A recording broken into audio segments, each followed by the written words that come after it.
legislation carried forward.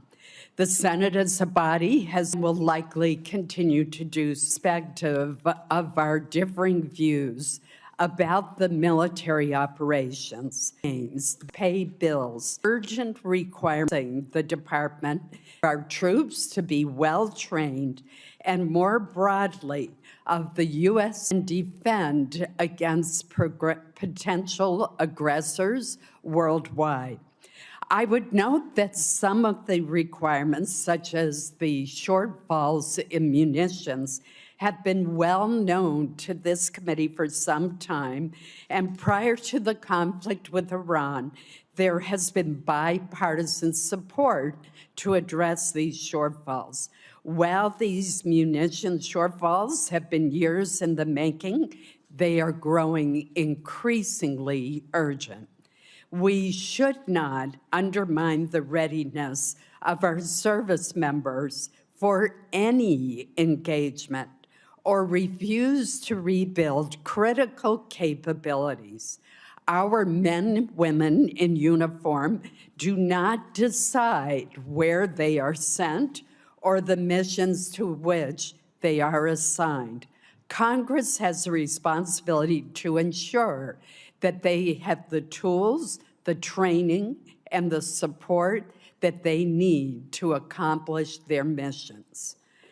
On the topic of our service members, I would be remiss if I did not note that since January of last year, the department has removed a number of senior generals and admirals from their positions, blocked or altered promotion lists across multiple services, and intervened in several senior assignments. A recent New York Times story reported that about 40 senior officers were removed from promotion lists, and more than 24 generals and admirals were fired or sidelined, including Admiral Lisa Franchetti, the first woman to lead the Navy.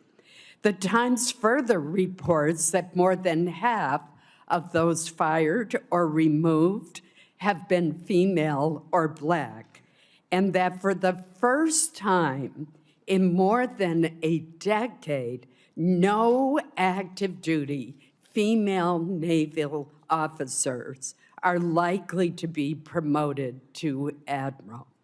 I find this deeply troubling. These are men and women who volunteered to serve our country and swore an oath to support and defend our Constitution.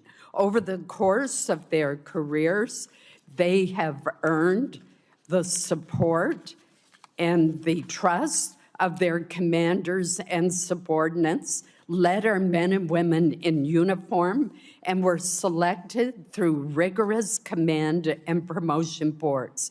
They have served under presidents and defense secretaries from both parties. Reports that women and people of color are disproportionately fired or sidelined create the impression that their service is not valued. This is likely to discourage well-qualified women and individuals of color from joining our armed forces, thus depriving us of their talent, dedication, and patriotism. The United States military is one of the greatest meritocracies in the free world. We need to make sure that it stays that way. I now recognize Vice President Murray for her opening statement. Thank you very much, Chair Collins, and thank you to all of our witnesses who are here today. I first, too, do want to acknowledge the loss of one of our colleagues on this dais. Like so many, I was very shocked and saddened to learn of Senator Graham's passing. We disagreed on many issues, but there was no denying the energy that Lindsay brought to this job.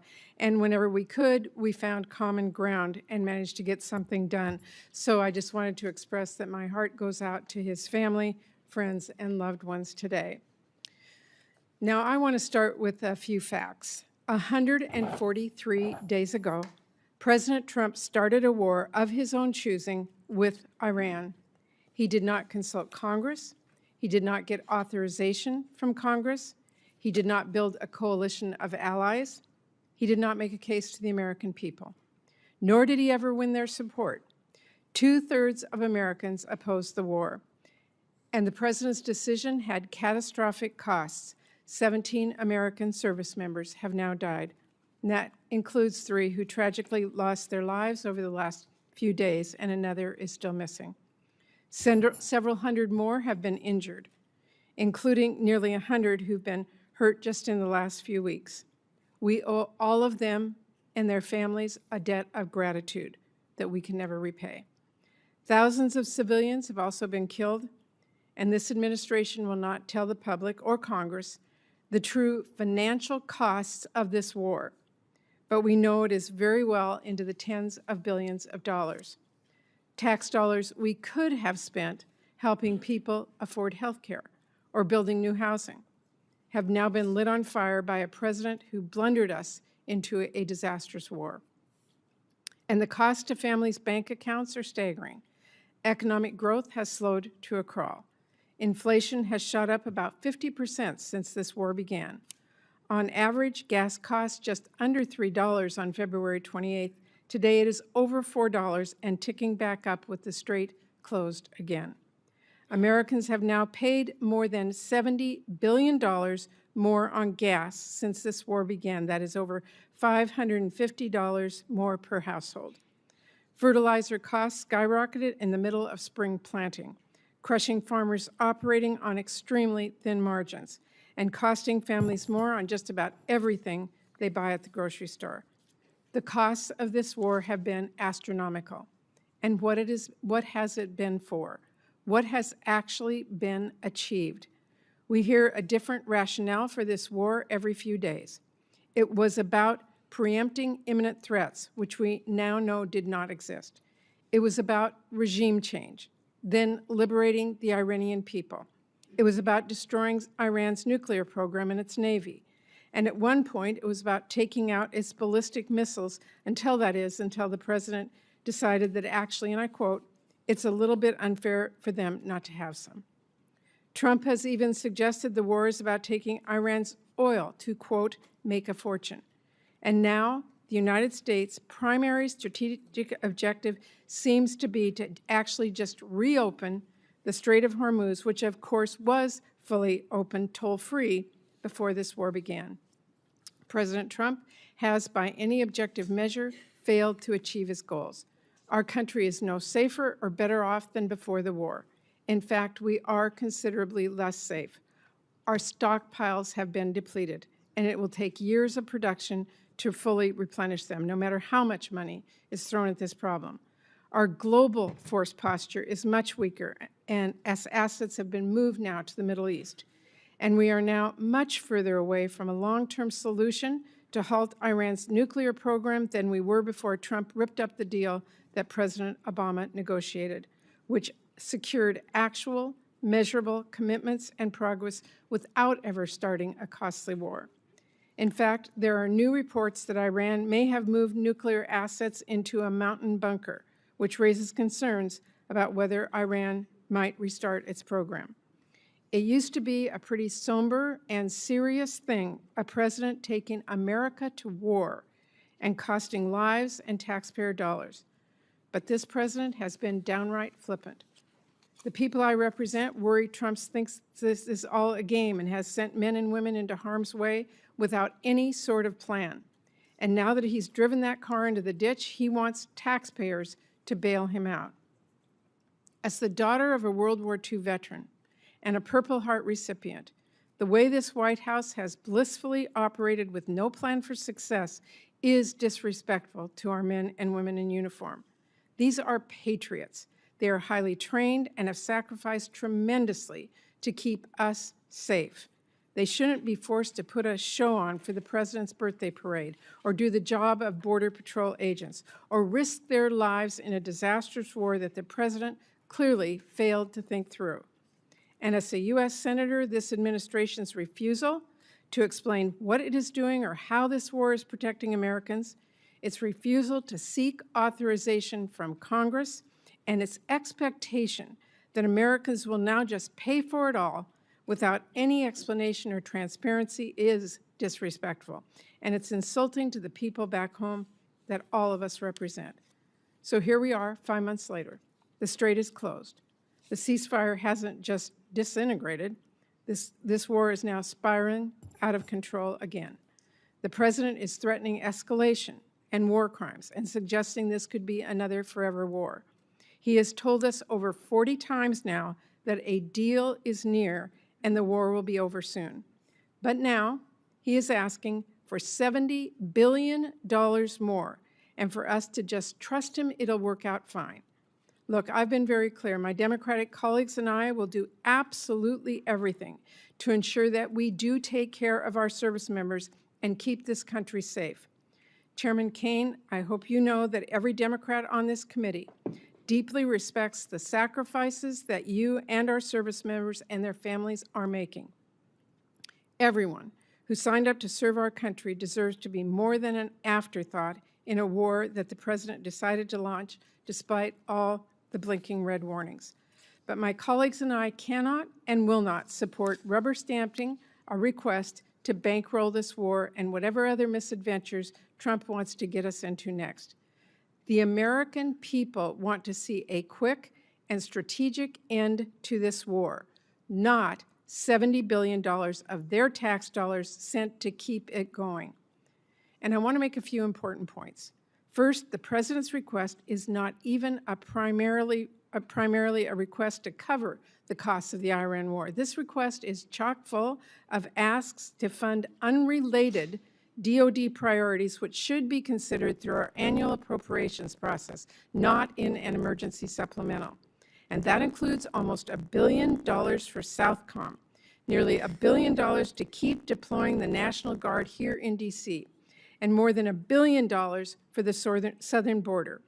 Secondly, President Trump is making this request as the Pentagon has a record-breaking $1 trillion total budget for FY26, including over $75 billion it has in unspent money from Republicans' big ugly bill.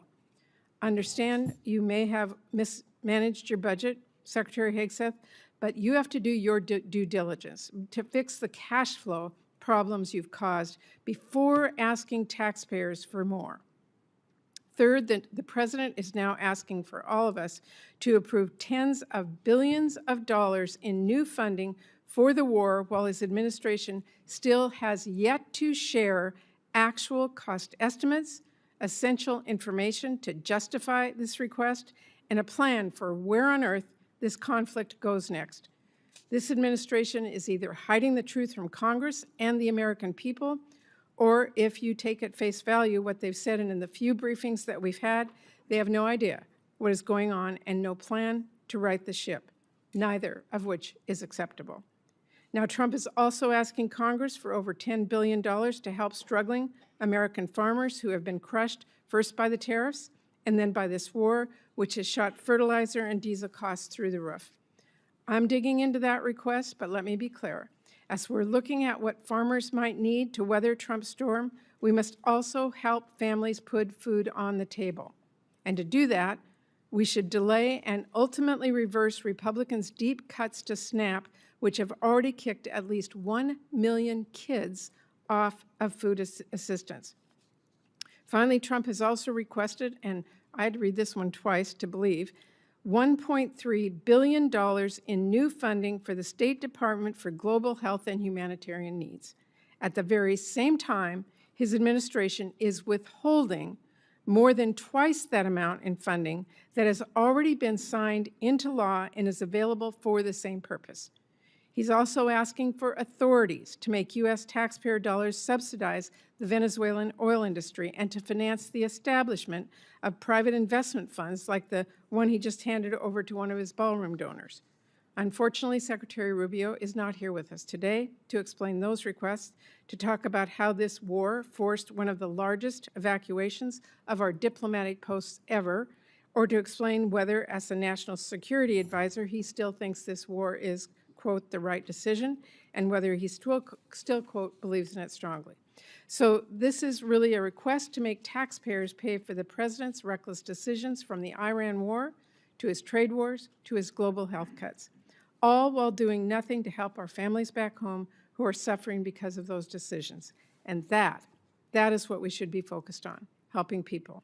Because as Senator Padilla and others on both sides of the aisle will tell us shortly, there are urgent domestic needs that we should be addressing instead of sending more money for Trump to drop bombs overseas. Priorities like disaster relief for our communities that have been ravaged by the unthinkable, or taking action to lower families' costs. You know what's a crisis right now? The fact that there are families I hear from back home who are working full-time and still being forced to decide whether to skip meals so they finally can buy their kids a pair of shoes. You know what's a crisis? The fact that hospitals are shutting down and kids are going hungry because of Republicans' cuts. Instead of bankrolling the president's war or sending ICE $70 billion, my colleagues on the other side of the aisle could work with us to quadruple our investments to cure cancer or help families afford childcare or help them afford to cool their homes. Those are policy choices. And Republican leadership has chosen to focus on funding war and ICE endlessly without a single cent for our American families. So let me close with this. This president says we can't afford health care. We can't afford child care. We can't afford housing. But somehow we can always afford another war. No price tag on that. Families in Washington State are skipping doctor's visits so they can afford groceries. Trump wants Congress to cut him a blank check for a war that no one supports. The American people entrust us to spend their taxpayer dollars strategically and thoughtfully. This is a huge responsibility, so let me be clear. I'm ready to work with my colleagues in a bipartisan way, as always, to address the needs of our nation and the American people. But I hope we can have real conversations about why there seems to always be money for Trump's wars, but never money for the families back home who are desperate for a little relief. So I look forward to today's discussion. Thank you. I will now introduce our first panel of witnesses. Today, we're going to be hearing first from our colleagues, Senator Mike Rounds of South Dakota, Senator Ted Budd of North Carolina, and Senator Alex Padilla of California. I welcome all of you, and Senator Rounds will begin with you first. Chair Collins, Vice Chair Murray, and members of the committee, thank you for the opportunity to highlight why food security and national security go hand in hand. I'd also like to thank the Trump administration for recognizing that input pressures have made it more difficult for American farmers to support their own operations. In South Dakota, farming and ranching is more than a job. It's a way of life built on hard work, stewardship, and the hope of leaving the land better for the next generation. Feeding and fueling the world has never been easy. Producers continue showing up year after year despite drought, floods, disease, pests, volatile markets, and other challenges beyond their control. This supplemental funding request comes at a critical time. Farmers and ranchers are facing production costs that exceed market returns. Higher fertilizer, diesel fuel, seed, equipment, and crop protection costs, coupled with retaliatory trade practices and continued market uncertainty, have put enormous financial pressure on producers. Specifically, the projected loss per acre across the country in 2026 for corn is $131. For cotton, $342. For wheat, $114. And for soybeans, $80. While we work to strengthen America's ability to produce more of what we need here at home and reduce reliance on foreign supply chains, Congress should provide stability so producers can remain in business and continue producing the best food and fuel in the world.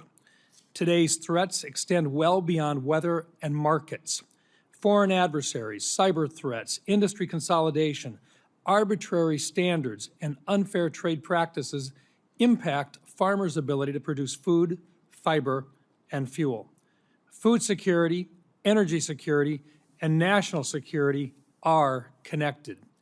We also have an opportunity to strengthen both agriculture and energy security by permanently authorizing voluntary access to nationwide year-round sales of E15.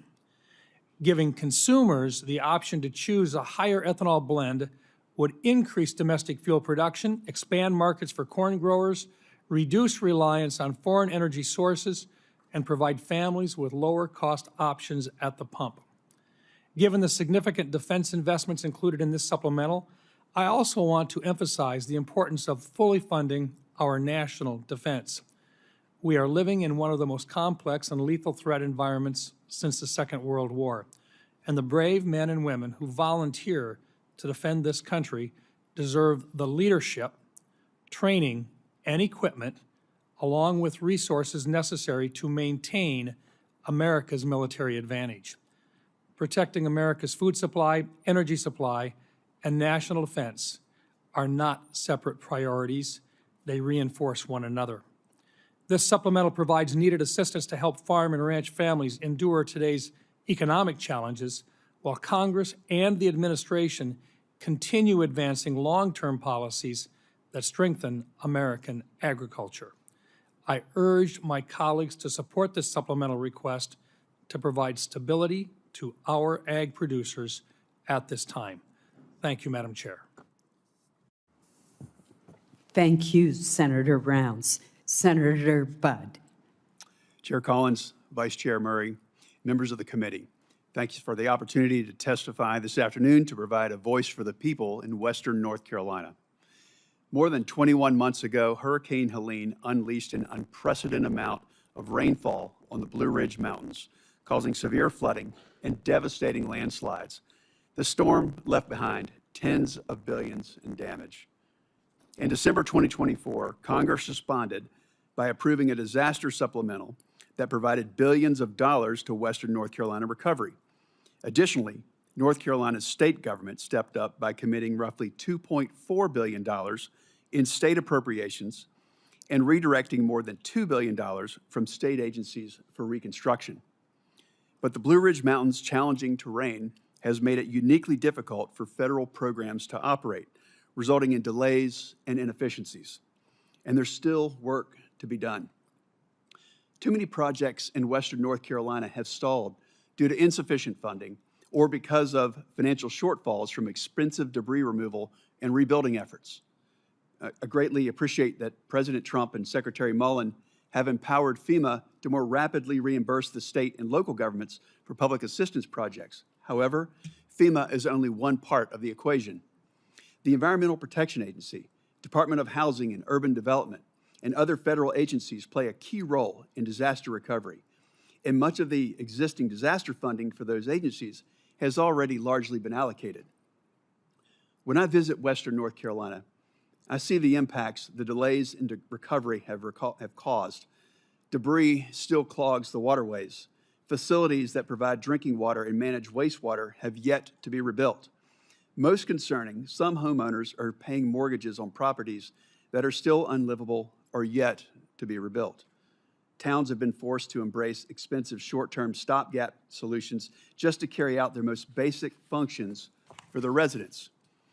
In the small town of Beech Mountain, there is no long-term water supply.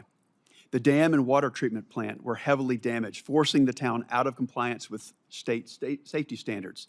And as a result, the state could be fining Beech Mountain $25,000 per day. Most repairs are needed so that the water treatment plant can function long-term.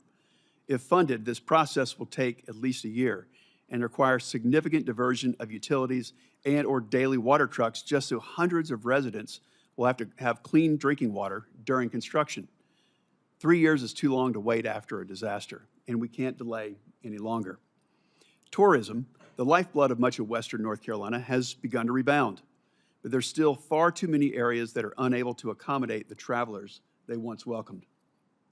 But I want to highlight a few examples of success stories to show how ample funding for the last disaster supplemental, paired with exceptional planning and project execution, made an immediate impact on our mountain communities.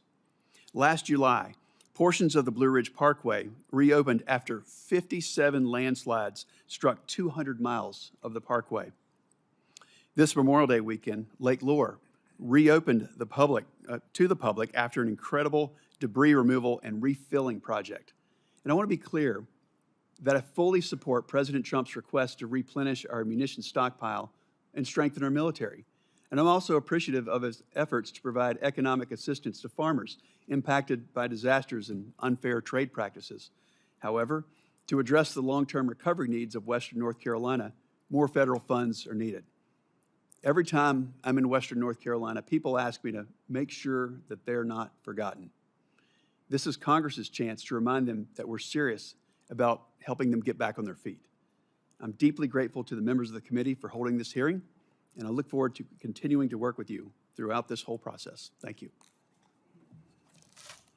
Thank you, Senator Budd. Senator Padilla.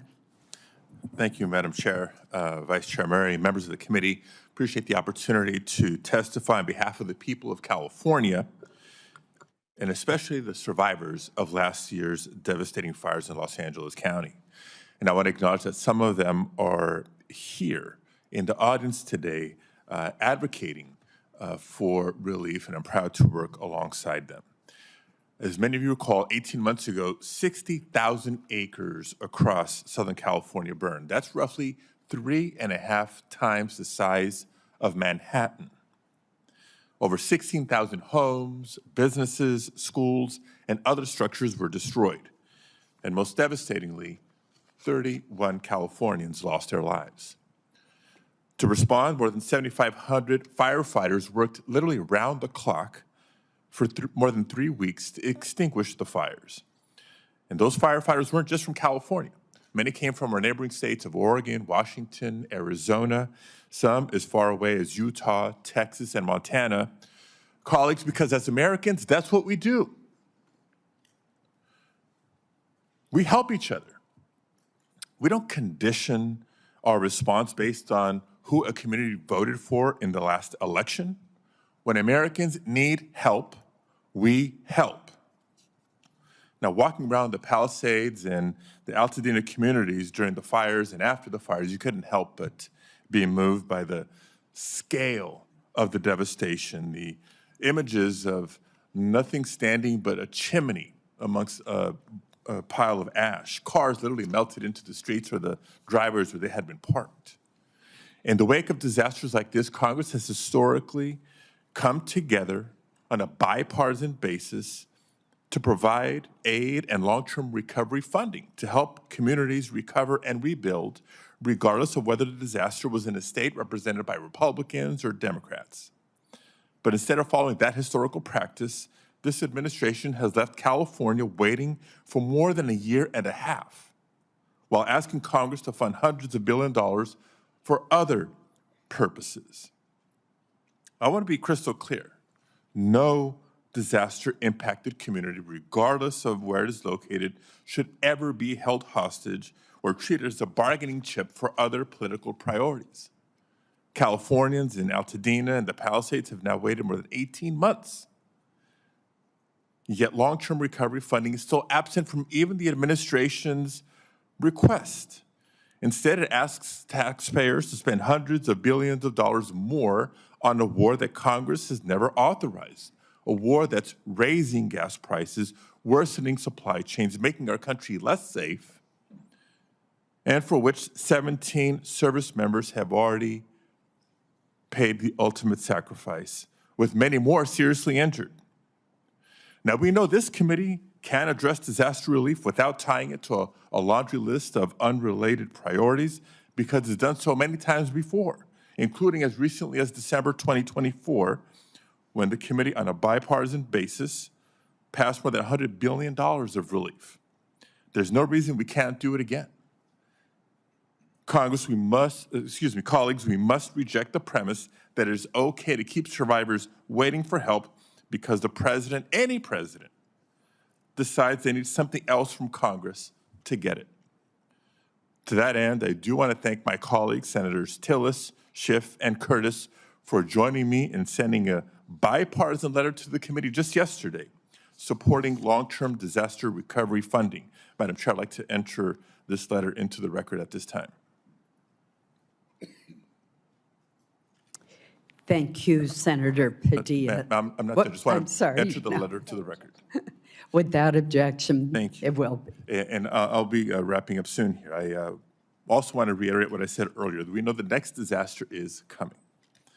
Anyone who stepped outside of Washington this last weekend or across at least a dozen states saw and breathed the very impact of wildfires. And it may be Canada now, but it's going to be one of our states next. As of last week, the federal government has already spent over $3.3 billion in wildfire suppression this fiscal year, even though the peak of fire season is August and September. That's still ahead of us. That should concern the committee. We cannot allow wildfire suppression funding to run out before the end of the fiscal year. So in addition to the long-term disaster recovery funding, I urge the committee to examine the need for emergency suppression funds as well. And I would note that the Fire Fix, which has provided a steady resource for fighting wildfires, will expire in fiscal year 2027.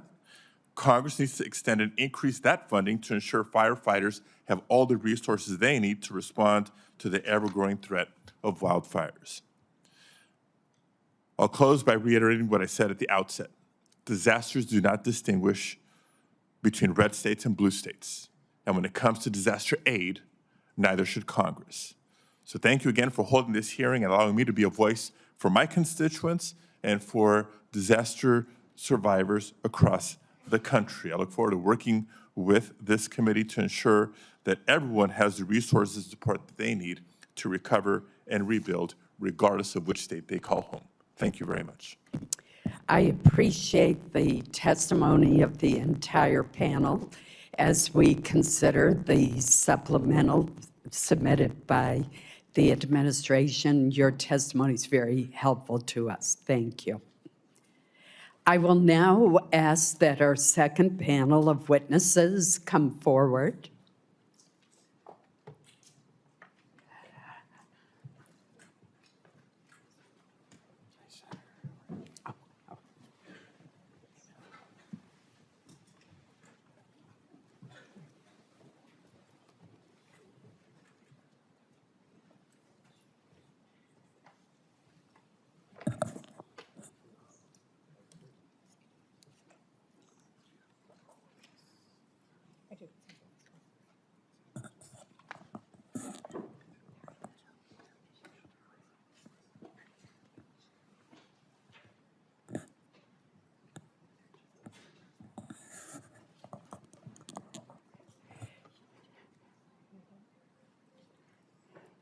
Well, leave it to our military witness to be on time.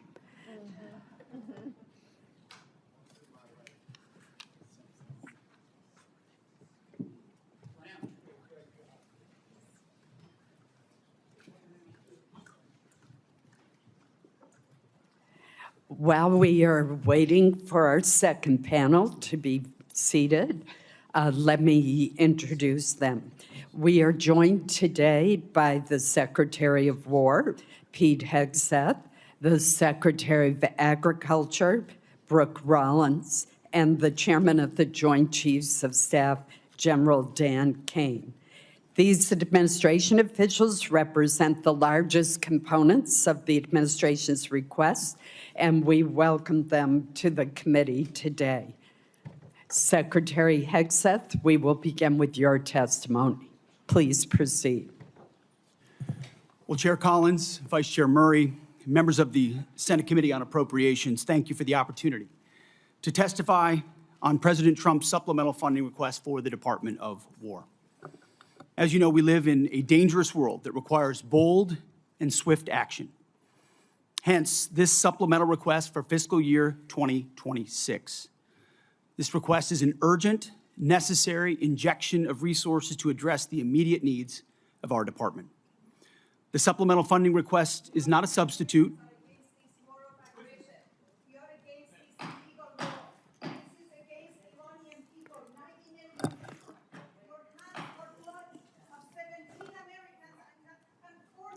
The witness will suspend until order is restored in the committee room. I know that individuals feel very passionately, but we must have order in the hearing room so that we can proceed. We're now going to move forward with our hearing, and Secretary Hegseth, please proceed. Thank you. The supplemental funding request is not a substitute for the President's full $1.5 trillion base budget request. $1.5 trillion.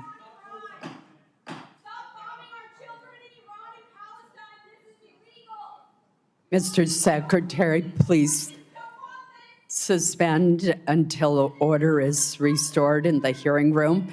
We will begin the timing clock since you've been interrupted twice.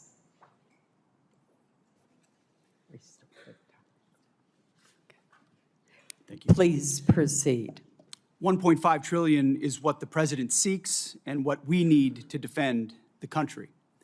The members of this committee understand better than most that long-term strategic dominance cannot be funded through one-off supplementals.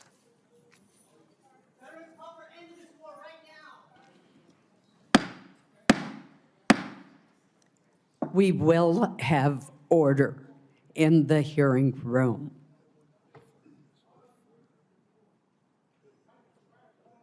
Mr. Secretary, please proceed. Collectively, the budget proposals submitted under President Trump follow a simple logic.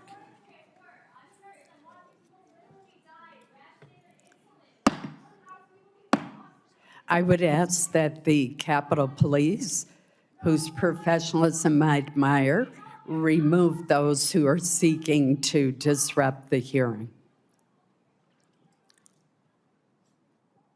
Please proceed. President Trump's following a simple logic. The military requires a generational investment to deliver on peace through strength. We know the best way to create peace is to prepare for war, to deter it. And that's exactly what the Department of War is doing, building a force so capable that it would be absurd for anyone to challenge it. As the direct result of neglected priorities and gross negligence that ignored threats left over from the previous administration, President Trump inherited a set of global and domestic crises, deferred maintenance almost across the board. Instead of steering the ship through gathering storms, former leaders let our military languish through social experiments and globalist appeasement, sheer weakness. Under President Trump, we have built a different type of department. The Pentagon is no longer run by bureaucrats. Instead, it's led by combat-tested veterans and world-class business leaders who are running the department like a business, and tech titans who are bringing lethal innovation to the battlefield. We're also at a different moment, and we cannot afford inaction. If we don't make critical investments right now in tech, in compute, in AI, in autonomy, in space, our adversaries who are already making these types of investments could outpace us. Without these funds, we face critical shortfalls that threaten our ability to also simply pay our service members, rapidly replenish equipment and munitions, and sustain vital operations without disruption. This supplemental request serves two purposes: sustain our military readiness to meet this year's new demands, and accelerate critical capabilities to replace and augment those we have used in contingencies. But make no mistake, this is not a one-for-one replacement. We are upgrading and we are modernizing across the force. On the readiness front, we requested $21 billion. This will fund military pay, replace much of the equipment utilized during recent operations, sustain forward-deployed forces, and grow personnel and strength while stabilizing mission-critical fueled shortfalls and supporting the National Guard. On the capabilities side, we requested $46 billion. These funds will expand production lines and accelerate delivery of high-demand munitions. We're talking about solid rocket motors, JDAMs, hypersonics, and counter-drone capabilities. Additionally, we will use this investment to secure digital and space dominance, including resilient satellite networks. Department leadership recognizes that appropriating those funds is just the first step. Once funds are appropriated, apportioned, to the department, we need to promptly execute on them. And that's why we're requesting targeted legislative authorities, like transfer authority, to prioritize our greatest needs and opportunities, multi-year procurement for weapon systems, revolutionizing the speed and scale of munitions procurement, and New START authorities. Rest assured that every dollar appropriated to the Department of War will be focused on building the lethality of our joint force and reinforcing peace through strength. As I have said before, not fully funding this department, the Department of War, and we know what that means, that means $1.5 trillion, given the world that we live in and the disaster of what the Biden administration budgets gave us. Not funding this department at $1.5 trillion, I believe, is the greatest threat that our nation faces. Either we invest in our warriors at this moment of step change on the battlefield and growing threats, or this is all just talk. I look forward to working with this committee to secure those funds so that our warfighters can continue to do their work every day to keep our great republic safe. Thank you very much. Thank you, Mr. Secretary. General Kane. Chair Collins, Vice Chair Murray, distinguished members of this committee, I'm honored today to appear before you with Secretary Hegseth and Secretary Rollins to testify on the Department of War's fiscal 2026 supplemental funding request. And I'll note I fondly remember my time at USDA earlier in my career where I had the chance to serve there. I'm also joined today by my senior enlisted advisor, SEAC Dave Isom. As always, I'm deeply grateful for this committee's continued partnership and support for our common defense. I'd like to begin by expressing my deep condolences and that of the Joint Chiefs of Staff and the SEAC for the fallen from this past weekend and their families. Today, we remember First Lieutenant Tyler Feehan, Sergeant Michael Swinton, and Private Isabel Gonzalez, and note that the names of our last fallen will be released when we can. I'm humbled daily by the profound commitment of the incredible 2.8 million Americans, just like these names that I've just mentioned, who make up our joint force and serve our nation every day. Also, on behalf of the Joint Force and the Joint Chiefs, I want to express my sincere and heartfelt condolences to the family of Senator Graham for their loss and all of you for the loss of your colleague. The Joint Force remains grateful for his 44 years of service, both in and out of uniform. There is no doubt he made a difference to the safety and security of our nation. On July 22nd, 1940, General George C. Marshall said, and I quote, "For almost 20 years, we had all of the time and almost none of the money. Today, we have all of the money and no time." His words resonate powerfully with me today as we find ourselves in a somewhat similar situation. I've come to you today to request the necessary funds while in the window of opportunity, while time is still on our side. The United States of America faces a global list of military challenges in the Middle East, in Europe, in the Pacific, both nuclear and non-nuclear challenges, and the continued threat of terrorism. We find ourselves living and leading in complex and dynamic times. Our adversaries are aligning in their interests, creating simultaneous challenges across multiple domains. They are sharing intelligence, combat capabilities, and technology that is accelerating the speed of war. It is an imperative that Americans understand that the character of war is changing. Advances in technology are fundamentally and irreversibly changing the way we fight, which necessitates capital to properly arm America's military. Rapid advancements in AI, autonomous systems, deliver critical technological advantages to our national defense and simultaneously introduce unprecedented strategic vulnerabilities and uncertainty across the world, to include right here at home. The low barrier to entry created by affordable, ubiquitous, unmanned systems means our adversaries' rogue actors, state and non-state actors, and violent extremists have access to disruptive and potentially lethal technologies at scale. We've seen this in Ukraine, and we must adopt elements of this fight for our future fights. Conflict is never confined neatly to the land, sea, or air domains. The modern battlefield stretches from the seabed up to cislunar space and beyond, cyberspace, and in the information domain, all at the same time. Our nation must be prepared to fight and win across all of them, all the time, all at once. In addition, the light speed at which information travels now has compressed our leaders' decision space, taking what was once days or weeks in World War II down to milliseconds. Your joint force must be ready because the United States military is America's greatest insurance policy. And I acknowledge all of us find it difficult at times to pay for insurance before we need it. But we must have insurance before the storm comes. The Armed Forces of the United States of America serves as our nation's ultimate safeguard and our insurance policy to preserve, protect, and defend our national interests, security, and prosperity. To uphold this responsibility, we require predictable and consistent funding. This will allow us to partner effectively with our defense and national industrial bases, building on acquisition reforms that guarantee our warfighters receive capabilities at scale before they are required in conflict or combat. I'm struck by this season of American history we find ourselves in, and I continue to ask myself, if not now, then when? And if not us in this room and the rest of the Congress and the nation, then who?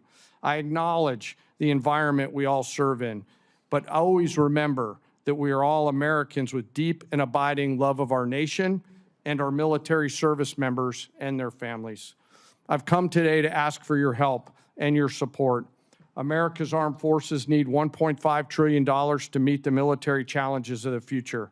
This supplemental is a part of that, and to be allowed to use this capital to pay for military personnel, operations and maintenance expenses, and accelerate investments on critical technologies, as the Secretary just mentioned. It is critical that we stay ahead of our adversaries, and we must have the funds before we're out of time. In closing, I ask all of us to remember our deployed service members around the world right now, especially our Army teammates who remain deployed after losing their friends and teammates this past weekend. And I again ask all of us here in the Senate and across the American people to never forget our fallen and their families who continue to show us what courage, tenacity, grit, and commitment to the nation looks like. Thank you very much, and I look forward to your questions. Thank you, General. Secretary Rollins. Thank you so much, Chairwoman Collins, Ranking Member Murray, and distinguished members of the committee. Thank you for the opportunity to appear before you today. Let me begin with the bottom line up front. The United States Department of Agriculture is joining today the United States Department of War in a fight for America and for American flourishing. After all, defending America's ability to feed and fuel and clothe herself is defending America, full stop. This can be easily forgotten. For centuries, we built farms and ranches and transportation that fed not only America, but the world too. For a long time, that prosperity made America strong and made America safe. But across the past 100 years, and especially across the last administration, we took that source of strength in war and peace, our farms and our ranches, and the communities that surrounded them, and we hollowed them out. We made them weak, and we put them on the precipice of decline and extinction. We sent our food production overseas. In fact, 2023 was for the first time a significant net importer of our food for America. And in so doing, we replaced American production with massive amounts of imports. We allowed and even encouraged the consolidation of agriculture, seed production, processing, fertilizer, and beyond into massive industries at scale. Today, nearly 85% of our meat packing capacity is controlled by just 4 companies, including 2 that are foreign-owned. Additionally, our largest pork company in America is owned by a China company, or China. 4 fertilizer companies now represent 78% of the production versus just a couple of decades ago, that was in the dozens. And 2 seed companies now produce more than 50% of the seed for America. These are national security implications. When President Trump returned to office, America's farm economy faced one of the most difficult economic environments in decades. Between 2020 and 2025, the cost of seed rose 19%, crop protection rose 30%, fertilizer rose over 50%, fuel and oils rose nearly 33%, electricity 36%, and repair and maintenance 27%. As these costs climbed, commodity prices plummeted. Farm income fell by more than $90 billion from 2023 to 2024, representing one of the largest single-year declines in history. At the same time, producers saw not one new trade deal across the world, resulting in an unprecedented $50 billion agricultural trade deficit. American farmers deserve better, and our national security now demands it. As long as we are beholden to foreign and even hostile countries for our food and our fuel, our freedom is in jeopardy. Since my first day at USDA, we have been committed to addressing this crisis head-on. In addition to implementing the historic Working Families tax cuts, thanks to so many in this room who worked so hard, moving $40 billion in disaster and economic assistance to producers across the country, securing 19 new trade deals, and decreasing that $50 billion agricultural trade deficit in 1 year by 42%. This year, our corn exports are expected to be at a record-breaking 35%, ethanol up 11%, dairy up 15%, and tree nuts up 11%. We are making progress, but we have a ways to go. Administrator Zeldin has secured the strongest renewable fuel standard volumes in history, and the President continues to support year-round E15 for our domestic markets. We have led robust responses to animal health threats, including HPAI and the New World screwworm, and have reduced unnecessary regulatory burdens and partnered with producers to strengthen the domestic demand for American agriculture. These are lasting reforms and will change the trajectory of American agriculture for the future. The trade agreements will take time to fully execute and generate even more exports. The biofuel investments take time to increase the demand for American crops, although we're already seeing a 10% increase since just an announcement a month ago. And of course, onshoring facilities like fertilizer will continue to take some time to build out. But we are confident that the direction of American agriculture is changing for the better. But many producers continue to face economic pressure as we build that economic infrastructure out. Specialty crop growers across the Northeast, the Mid-Atlantic, the Pacific Northwest, and Florida suffered devastating freeze losses this past winter. Producers across the plains continue recovering from catastrophic wildfire and events occurring while many operations are still working to catch up financially. That is why our proposal includes $10 billion in temporary economic assistance for 2026 row crop and specialty crop producers, and also includes $1.1 billion to help producers recover from catastrophic freeze losses suffered this past winter. Congress has taken similar action over many decades, and we're so grateful for that, but including most recently 2023 and 2024 with economic aid and disaster relief aid with the hurricane seasons.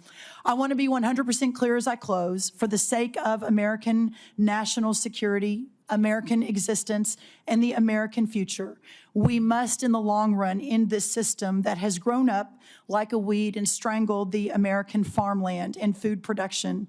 Farmers want to farm for their products, not for a government check. They want to be free from dependency and free to innovate. We know what happens when they are able to do that. They build and feed the greatest republic in the history of man. But when they aren't, well, we know the danger that we are in today. But that's why this supplemental is so important. It provides a bridge and extends a hand to Americans who need it. It buys the nation the security that we need, and it buys us time to deconstruct and then reconstruct a new system, putting our farmers and ranchers first, and to restore the system that originally made America great. For our farmers, the defense of American freedom continues. They only ask to be free to fight. Thank you so much. Thank you for your testimony. We will now begin with questions for our witnesses. As you can see, we have a very full attendance of committee members today, so I would ask that all of our colleagues to please keep track of the clock and stay within the allotted 5-minute question time. With that, let me begin. Secretary Hegseth, General Kane. Members on both sides of the aisle have questions about the authorization strategy, objectives, and conduct of operations in the Middle East.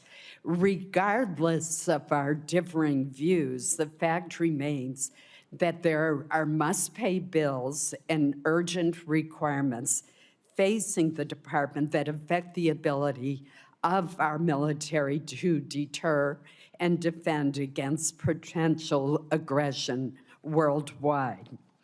Portions of the supplemental request go toward paying these bills and are necessary to restore readiness, repair, or replace battle damage to aircraft, ships, or bases, and address urgent munitions challenges.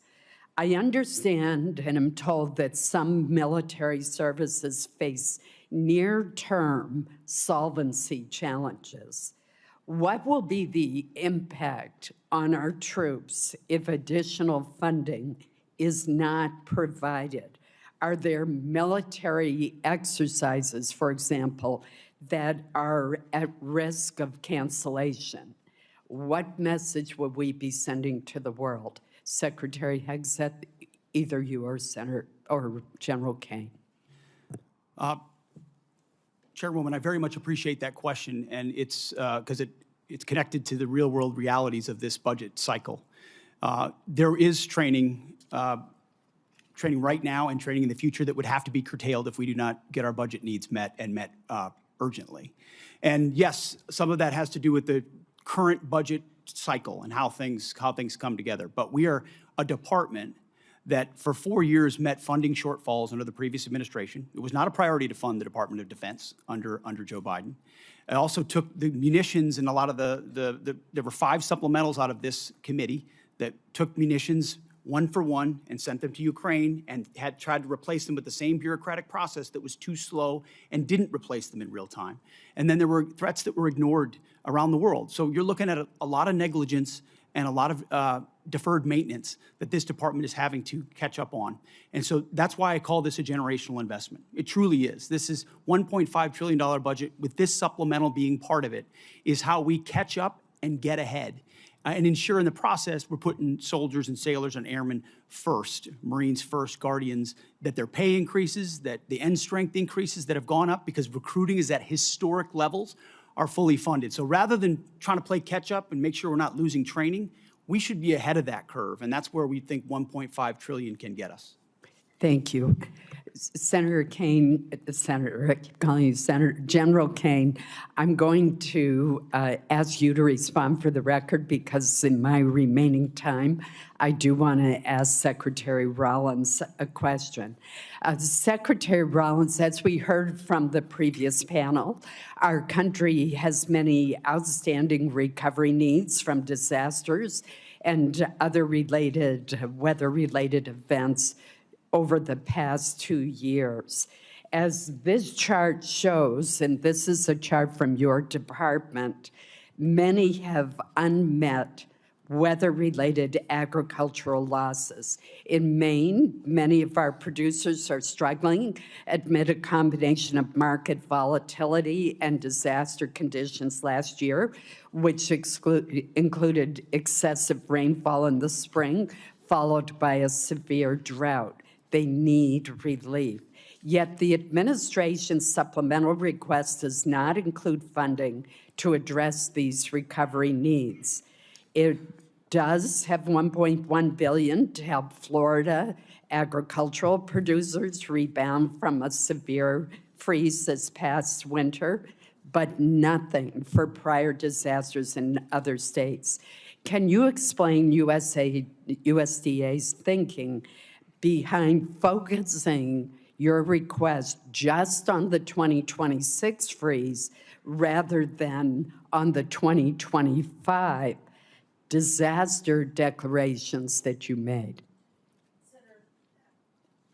Yes, Senator, thank you for that question. Obviously, the discussions that went on over at OMB and with our teams continue, but what I will say is we are obviously 100% in support of any sort of disaster relief program for our farmers, whether it's hurricane, tornado, drought, freeze, et cetera. So look forward to working with you on that and specifically understanding the larger context here that there's a lot of farmers, a lot of producers who are really hurting, not just in Florida and not just from the freeze. So it's important that we work together to solve for that. Thank you. Senator Murray. Thank you, Chair Collins. Secretary Hegseth, your department received $150 billion last year in the Republicans' Big Beautiful Bill. It also received a record $839 billion for fiscal year 2026, more money than you asked for last year. Combined, that is $1 trillion budget for the year, and as I already mentioned, your department has yet to spend half of the reconciliation funds. And despite that, you are here today asking for tens of billions of dollars more for things that you've already asked for in your FY27 request or that have nothing to do with Iran. This administration has tried to sell this as an emergency request, but it may be better understood as an attempt to skirt the normal appropriations process. Here are just a few of the things requested in this Iran supplemental. $800 million for the National Guard to patrol D.C. even longer. Over $1 billion for the Army to patrol the southern border, which is DHS's job. $900 million to support the administration's illegal boat strikes in the Caribbean. Over $18 billion for munitions, which you've already requested in your FY27 budget request. And $1.7 billion to pay for your decision to recruit more people than the services need, which was not contemplated by the FY26 funding bill Congress recently passed. Now, you've already submitted a reprogramming request on this that our subcommittee is considering now, which really underscores the point I made in my opening remarks that the problem is not a lack of money, but poor planning. So I'll be blunt. The truth is your request does not make a lot of sense. So let me ask you a simple question. Why exactly are billions of dollars more for the National Guard and this administration's illegal strikes in the Caribbean urgently needed for the Iran war? Well, Senator, I wouldn't, of course, agree with your characterization, but why this kind of spending is needed is because of the gross negligence and neglect of the Biden administration inside our department.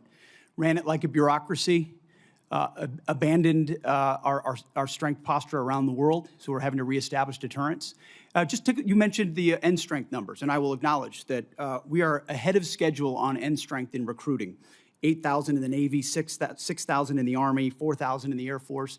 Because under President Trump, there's been record and historic over 30-year recruiting records inside our department since he won the election because the American people didn't want to sign up for what Joe Biden was providing our military. Well, let me and be they blunt. want to sign up for what President Trump is doing in his leadership. And so those are good problems to have that we need to fund and a reflection of momentum. And this budget will allow us to continue the kind of momentum that gets us ahead. My point is that a lot of this request does not feel like an emergency. And let me move on.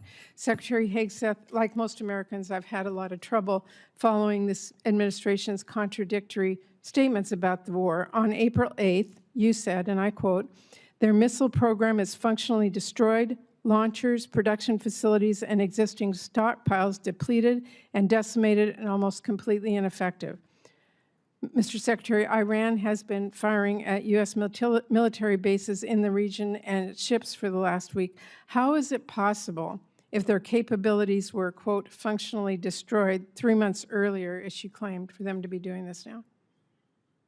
Well, Senator, Iran is at the weakest point militarily it has ever been in the past decade. certainly maybe in 47 years, as they've gathered effectively a terror army. And that terror army was built to try to create conventional capabilities to defend against a pursuit of nuclear weapons, which meant thousands of ballistic missiles, many of which we have destroyed, others of which they have put inside facilities and hidden in underground facilities, and that's what terror regimes would do. So I acknowledge they still have capabilities, no doubt, but the amount of damage that we've done to them over the course of these series of operations has put them in the worst place they've ever been. Okay, well, let me move on. On May 5th, you claimed that Iran doesn't control the strait, and you said that there was a, quote, powerful red, white, and blue dome over the strait. If that was true, how did Iran shrink ship traffic in the strait to a trickle again last week?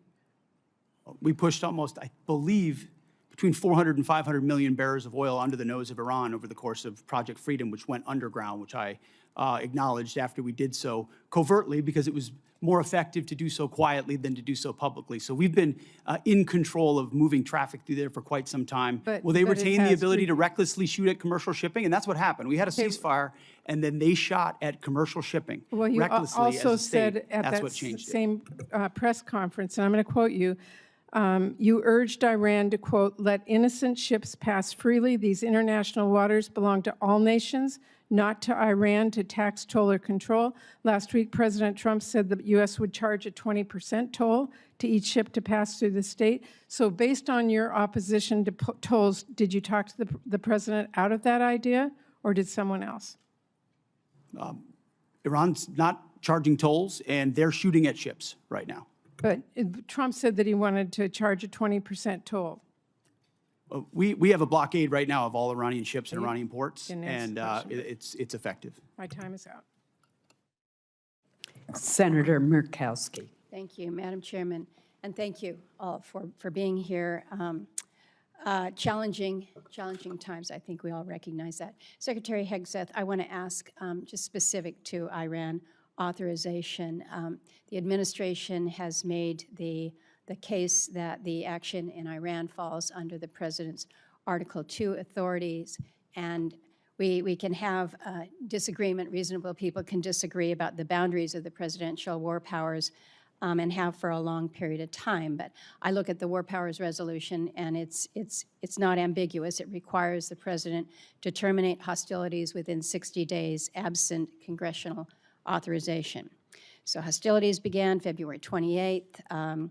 May 1st, Congress was informed that hostilities had ended, but yet despite the fact that hostilities had ended, we were still seeing sailors being fired upon still activity. Then in June, MOU is signed to preserve the ceasefire while negotiations continue. That MOU has now collapsed, and we are seeing the resumed attacks in the Straits of Hormuz.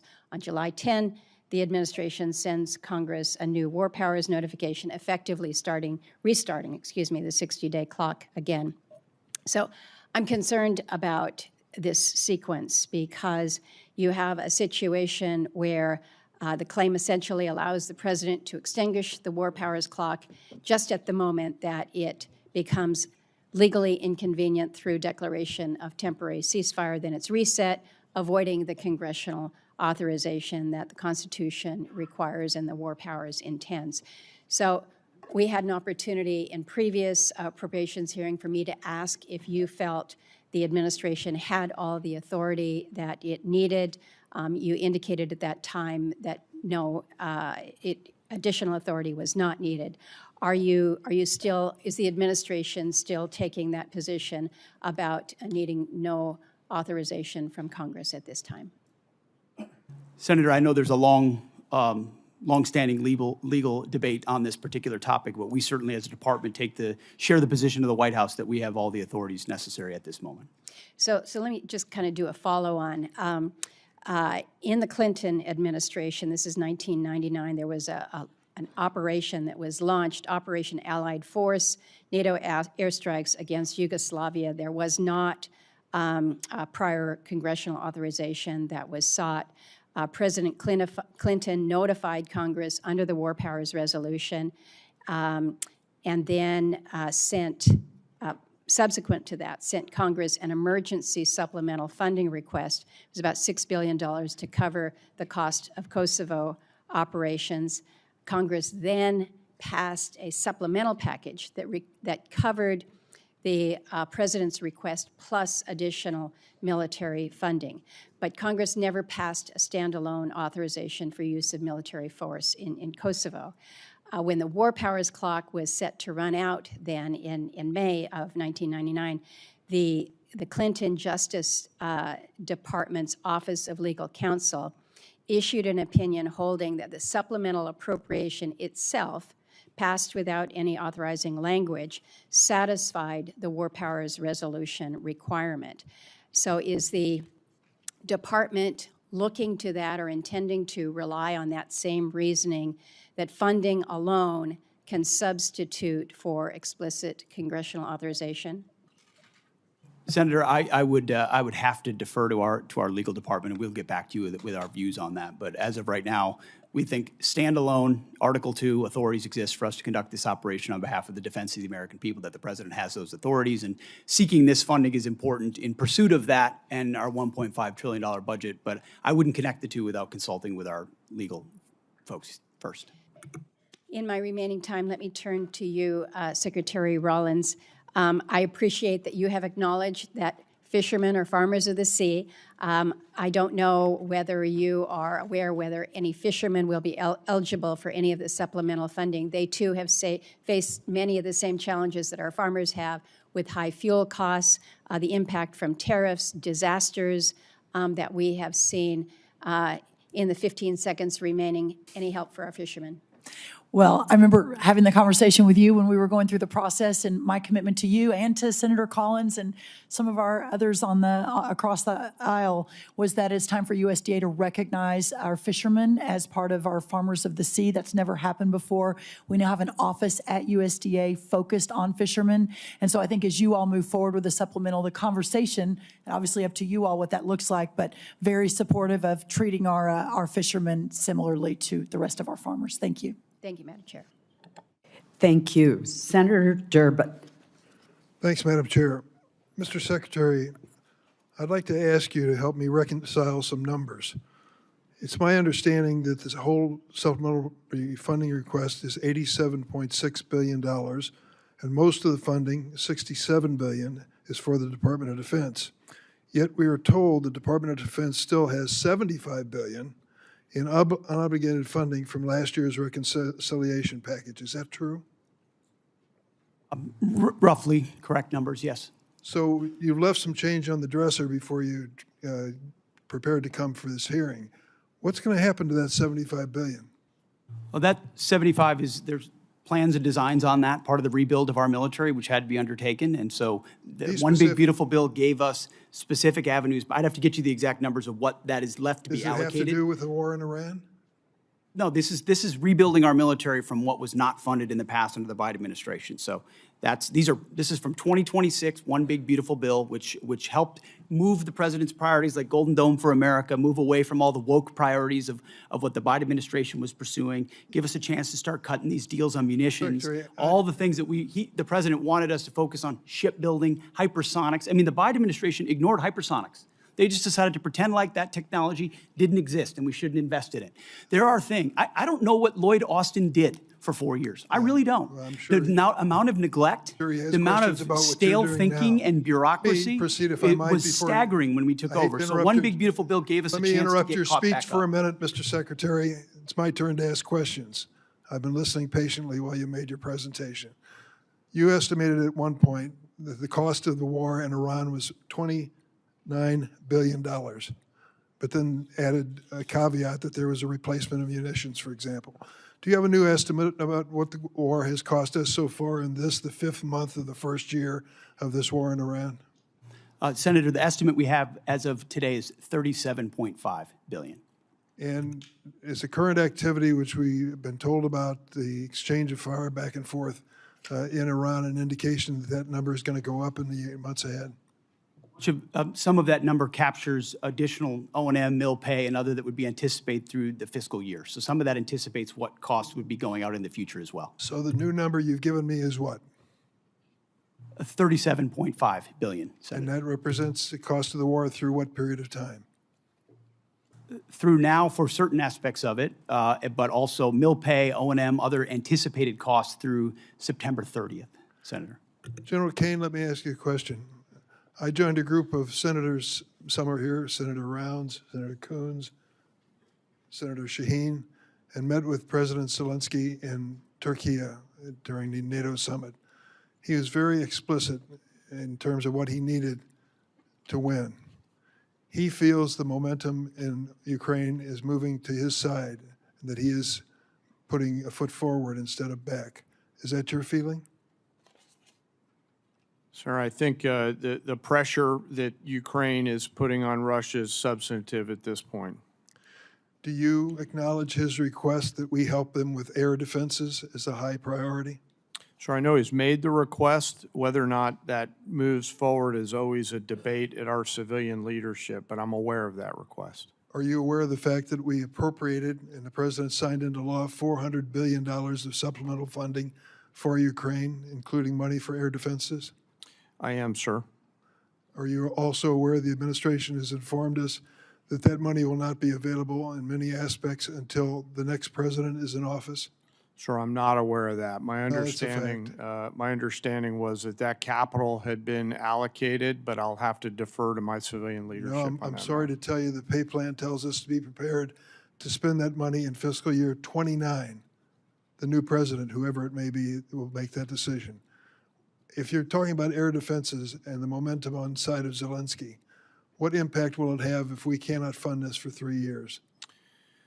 Sir, I want to highlight that the incredible work that the Ukraine industrial base is doing as they scale their own capabilities. It ranges from their surface-to-air capabilities to their air-to-air capabilities.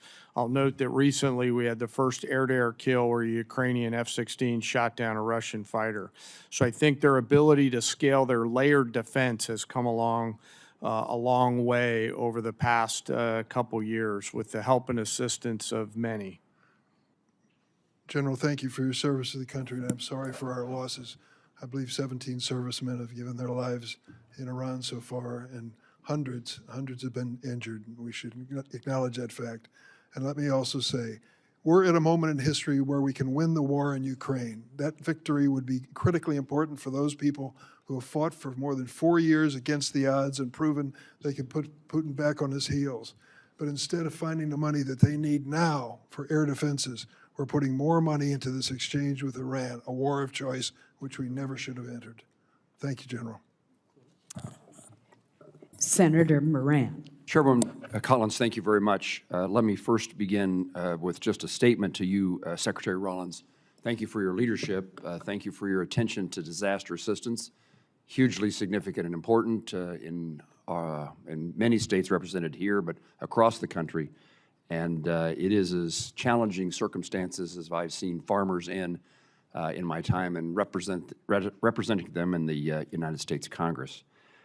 And I appreciate my colleague, Senator Rounds, for making that case today. I appreciate the efforts by Senator Bozeman, the chairman of the Ag Committee, and Senator Rounds and his Vice Chairman Shaheen for their efforts here on this committee for that effort. Secretary Hegseth, let me ask you about your recent visit to the 101st Airborne Division. You saw the MV-75 Cheyenne.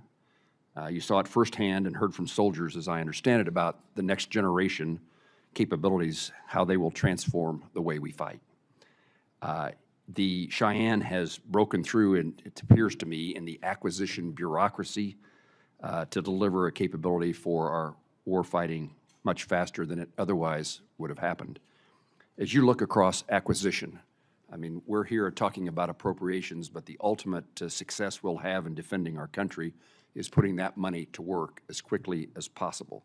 So as you look at acquisition, what would you tell me we learned from the Cheyenne? Is it a model how the department can, it intends to field the next generation of capacity going forward? What does the program need from this committee to meet both the schedule and the necessity of its capabilities? Senator, I appreciate the question. I think it's one of the untold stories of our department is how we've tried to revolutionize the speed and scale of new acquisitions and procurement. Some of it through munitions and ensuring that companies pay for building their own factories and their own assembly lines so that we're saving billions and billions as taxpayers while companies invest. And when you invest in something with your own money, you want to see it succeed ahead of schedule and on time.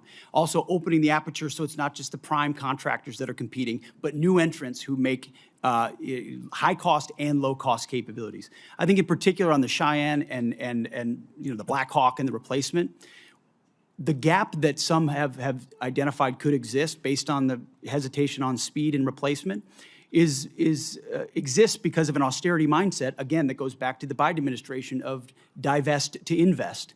And so you end up divesting in certain systems like the Black Hawk before the next one is online, creating gaps for actual operators. And what we're funding in this supplemental and across this budget is the ability to do both. Make sure the systems we rely on the battlefield right now are delivered, and that newer entrants that we're going to need for long-range fight to deliver, to be more survivable in contested environments, which you're talking about. When I had a chance to see it, the soldiers were proud to be in it because they felt like it would give them greater advantage in the future. We need to accelerate the timelines of those and deliver them even more quickly.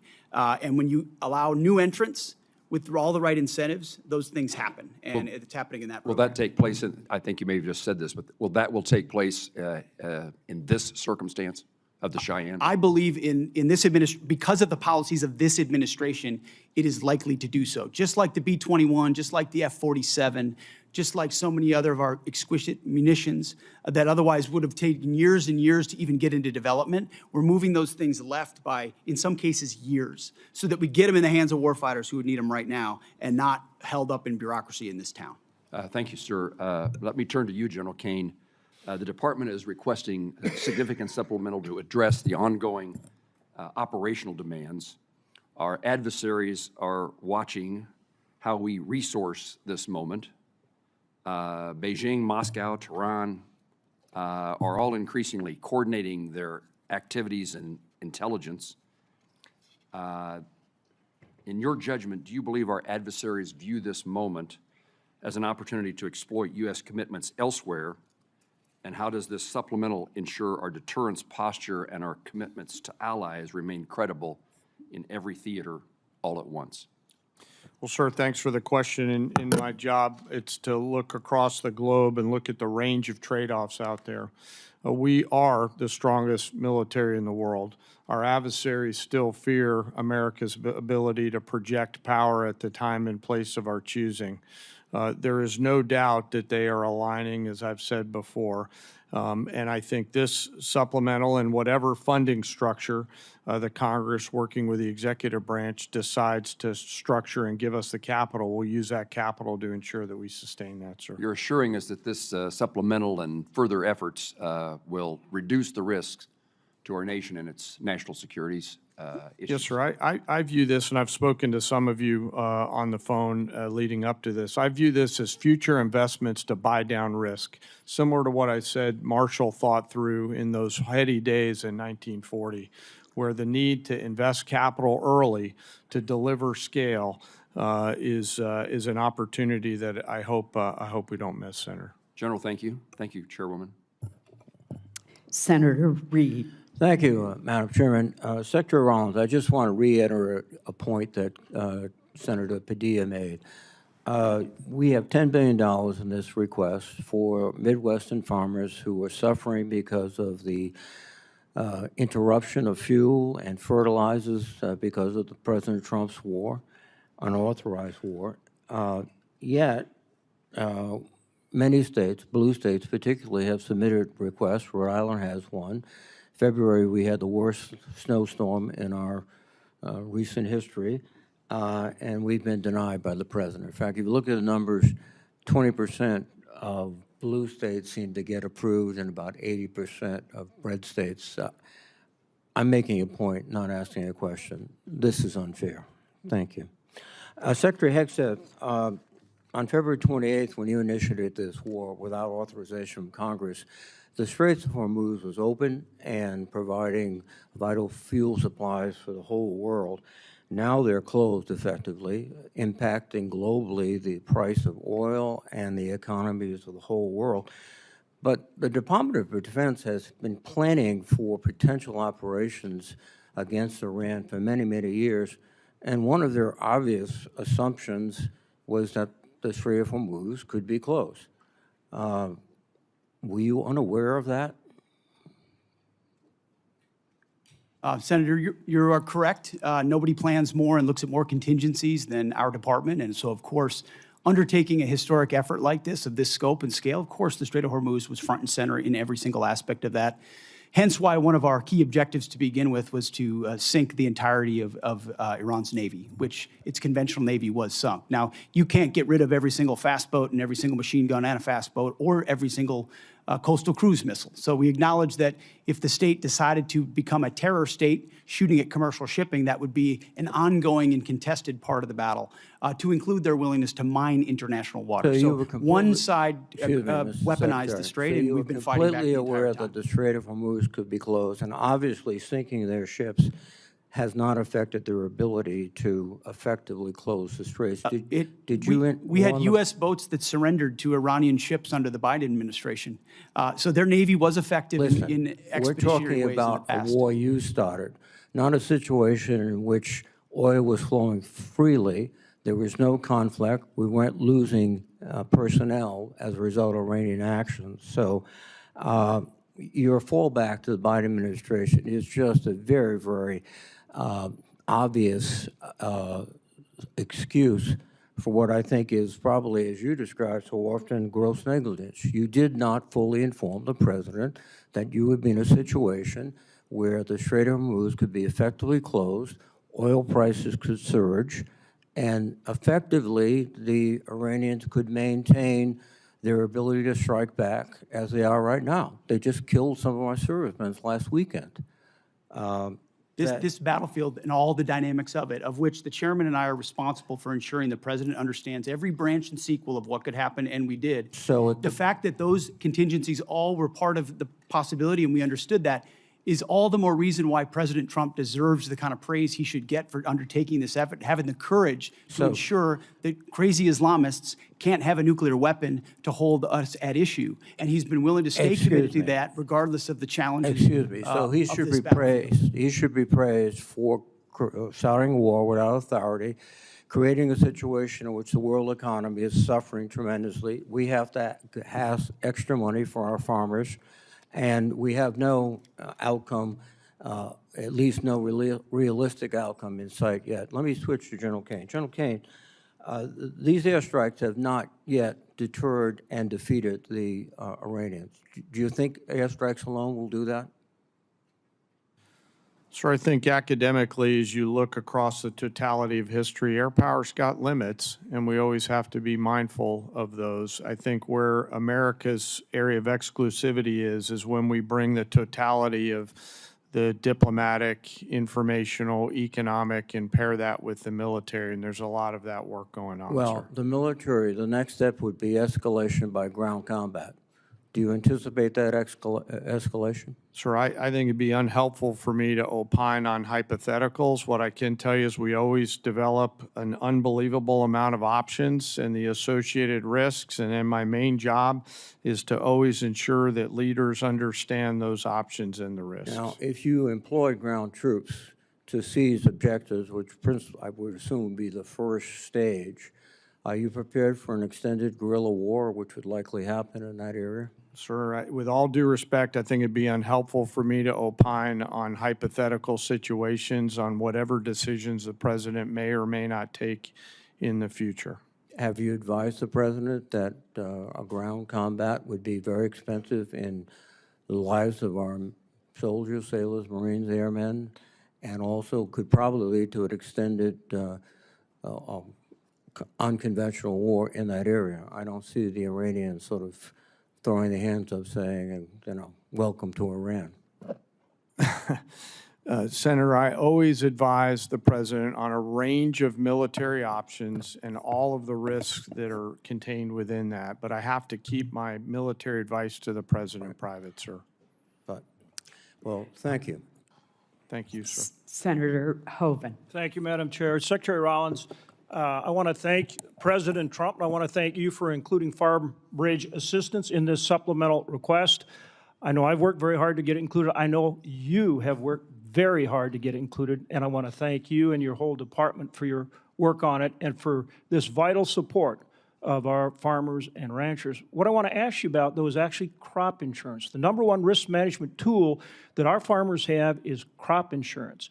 And the buy-up option is critically important. It covers 67 million acres, 67 million acres of farmland in this country. It was decommissioned, and we need to get it reinstated. Again, you and I both worked very hard on this. Please update me on where we are in terms of getting that buy-up option for crop insurance reinstated. We are 100% supportive of that and are moving forward to execute that buy-up option. Thank you for your leadership on that, Senator. Thank you for your support. Also, Assistant Secretary Fortas for his support. It's very impactful, very important, and will make a big difference for our farmers right now. So thank you for that. Secretary Hegseth, are Russia and China helping Iran? And if so, how? Well, Senator, as the chairman alluded to, there's definitely adversary alignment, attempts to do so, and there are many ways that we deter that, some of which are, and the depth and extent of it ought to remain classified, and it should, but there are ways in which both of those countries are limiting at different levels, enabling some of the things Iran is doing, yes. General Kane, would you like to add? Sir, I'd rather not opine on the specifics because that would divulge what we know, and I never want the adversary to know what I know. I just want to know it. And hopefully we'll get a chance to do that in the SCIF. Yes, sir. Happy to do that in the SCIF, sir. This relates both to the funding, but also, again, to how we achieve our objectives with Iran. Starting with you, Secretary, can we get to the point, and we're seeing continued, I think, improvement and progress on this, but essentially where we can work, and hopefully our allies they need to step in there with us, but where we get to the point where we can operate in the Strait of Hormuz, but keep Iran blockaded. We're continuing to get better at that, but that's how we they'll never do anything that they say they're going to do. They've proven that over and over. We have to keep the pressure on. But if we can do that effectively, we keep the pressure on and achieve our objectives. Tell us where we are in getting that accomplished. Senator, I think that's a really good point. That's effectively what we did to create the pressure that led to the circumstances of the MOU, which was we're running a route where ships, and we did it covertly in cooperation with Gulf countries and others who were willing to take some of the risk with our protection and then maintain the blockade. So effectively, oil's coming in and out, oil prices are coming down, but our blockade is staying and the pressure is mounting on Iran. That's something we have done and can continue to do. We moved into an MOU where Iran said we won't shoot at shipping, and then the IRGC turned around and decided to start shooting at commercial shipping again, at which point the president, I mean, as he should, cannot tolerate that, and so we respond, as he said 10 times, you shoot at ships, we're going to shoot at you overwhelmingly, which we have been doing now for, I believe it's a 10th consecutive evening. So consequences come with the willingness to shoot at commercial shipping. Our blockade has been reimposed and is effectively impenetrable. We got seized a ship inside the Arabian Gulf as well. So there's a lot of different angles to it, a lot of levers we can pull, and ultimately a lot of the strikes that Admiral Cooper and CENTCOM have been undertaking are taking Iran's ability to see and sense away in the Strait of Hormuz, which has tactical benefits for us. And that's what this funding is about. This funding is about making sure that we and our allies can operate in the Strait of Hormuz, which helps bring down energy prices for every single American consumer, and that we force Iran to meet our objectives. Isn't that what this package is all about? This is a peace through strength package. That's what $1.5 trillion has always been about, a generational investment at as the chairman alluded to, a step change moment. We need to be able to do it at speed, at scale, with autonomy, with AI, with exquisite high cost and low cost to be ahead and stay ahead so that you're not just able to do what we need to do in the Strait of Hormuz, but deter adversaries like Russia and China from getting involved in future contingencies. And just General Kane for any follow-up that you would like on that issue. Sir, I wouldn't have anything to add. Okay. Again, thank you, and thank you to all of our men and women in uniform. We appreciate them so much. Senator Shaheen. Thank you, Madam Chair. Secretary Hegseth, since you last testified before this committee, we finally received the spend plan for the $400 million FY26 appropriation for Ukraine security assistance. This funding was passed back in January, and now there are only 3 months left in this fiscal year. And while I appreciate that we now see what most of the funding is intended for, I just heard from the CEO of one of the manufacturers of the defense articles that are contained in the spend plan that they not only haven't received funding, but they haven't even seen a contract. So when are we going to see a contract for those defense articles that are contained in the spend plan for Iraq? I'm sorry, for Ukraine. For Ukraine. Senator, I'll have to get back to you on the specifics of the timeline of that. I'll talk to our policy shop as well as the EUCOM commander to determine where that's at. Well, you've told this committee that you've barely spent half of the $150 billion in reconciliation funding. And if you still have $75 billion available, why are you asking the American people to absorb the cost of a war they don't support instead of asking for transfer authority for unspent reconciliation funding, especially if you can't even get $400 million in Ukraine funding out the door? As I mentioned earlier, Senator, that money from the One Big Beautiful Bill is otherwise allocated to the rebuilding of our military with priorities of the president like Golden Dome for America and hypersonics and other munitions investments that we made up front as we tried to adjust the Biden budget into an America First budget. And so reallocating that away from those priorities is robbing Peter to pay Paul. Those are allocated to rebuild. But my point is, and ultimately we're committed if you can't to spend this it year's on agenda. a timeline that makes sense, why do you need to come back and ask for more money? Wouldn't it be better to spend money that you already have? And one of the things I noted was, or at least I think that this supplemental doesn't include funding to repair damage to our bases or to our military infrastructure in the region. And I have not heard that we've gotten the full extent of any of those damage estimates. So should we expect another request to address that military construction costs? And at what point do you stop asking Americans to foot the bill for a war they don't support on top of an inflated budget request and billions in reconciliation funds that you still haven't spent? Well, Senator, I obviously don't agree with your characterization of that. But I appreciate that, but you didn't ask, but I want you to answer my question. I know you don't agree with my characterization. I don't agree with yours either. Well, one of the reasons I take issue with that characterization is something that Senator Durbin said when he talked about Ukraine and he talked about winning. And I appreciate as much as anybody winning a war. But I sit in front of a committee that wants to talk about winning a war that's been going on for 4 years and talks about strategic defeat of a conflict that's been going on for 4 months to prevent Iran from getting a nuclear bomb. I would hope for some perspective in this town of the historic nature of what President Trump is undertaking. Do you want radical Islamists to have a nuclear bomb that can stare down the world? I don't want to hear your speech because I have limited time. I don't understand. If you can't answer my question, then I will move on to my next question. Secretary Rollins, the timber industry has also been hard hit, as you know, by trade wars, by drought, by wildfires, by other natural disasters that are increasingly common. In New Hampshire, which is the second most heavily forested state in the nation, one of the things that we really need, as you know, because we've had this conversation, is a research program and Forest Service staffing on the ground in a variety of ways, but particularly at Bartlett Experimental Forest. These small investments in research and staffing and sound management help make the forest economies healthier and more competitive. I very much appreciate your having staff visit Bartlett last week with my staff and with staff from the governor's office. But can you commit to restoring staffing at Bartlett and to keeping the facilities there open now that you've seen the critical nature of that research? Why don't I follow up with you? I have not gotten a report from their visit, so I would like to do that first. But obviously, you and I have been in a continuing conversation about that. The good news, there's no doubt our timber industry is in distress and has been for a long time.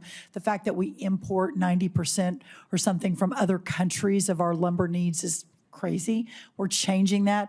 But the good news, we had more board feet sold last year than any time in 30 years. This year, we're going to exceed that target again. So we're making the right moves on this, but there's no doubt that research is important to that, as we've discussed. And I'll follow up with our team, and then we'll reconnect.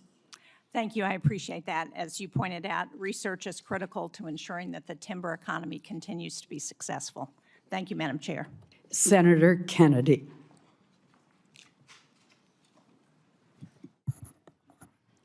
Thank you, Madam Chair. Thank you all for being here today.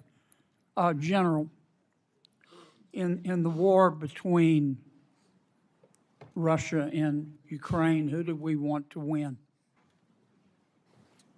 Sir, I want Ukraine to win. Is Russia America's friend? I'm sorry, sir, I couldn't quite hear your question. Is Russia America's friend? I think that depends on your definition of friend. I think it's a complicated relationship. But no, I don't think they're our friends. Thank you. If we could cut off Russia's cash flow, which depends substantially on its sale of oil, would that help Ukraine win? So I think militarily, anytime you can restrict resources and cash flows against an adversary, General, I that's a have good so thing. much respect for you. Yes, sir. But I have so little time. Yes, sir. I'll try Could to you be just briefer. Give me succinct answers. Yes, sir. It would assist a. Would help, wouldn't yes, sir. Yes, sir. Okay. If we could stop people, entities, and countries from buying Russia's oil, that would help cut off its cash flow, wouldn't it? Yes, sir. We have a bill to do that, as I'm sure you're aware. We have the votes today to pass it overwhelmingly.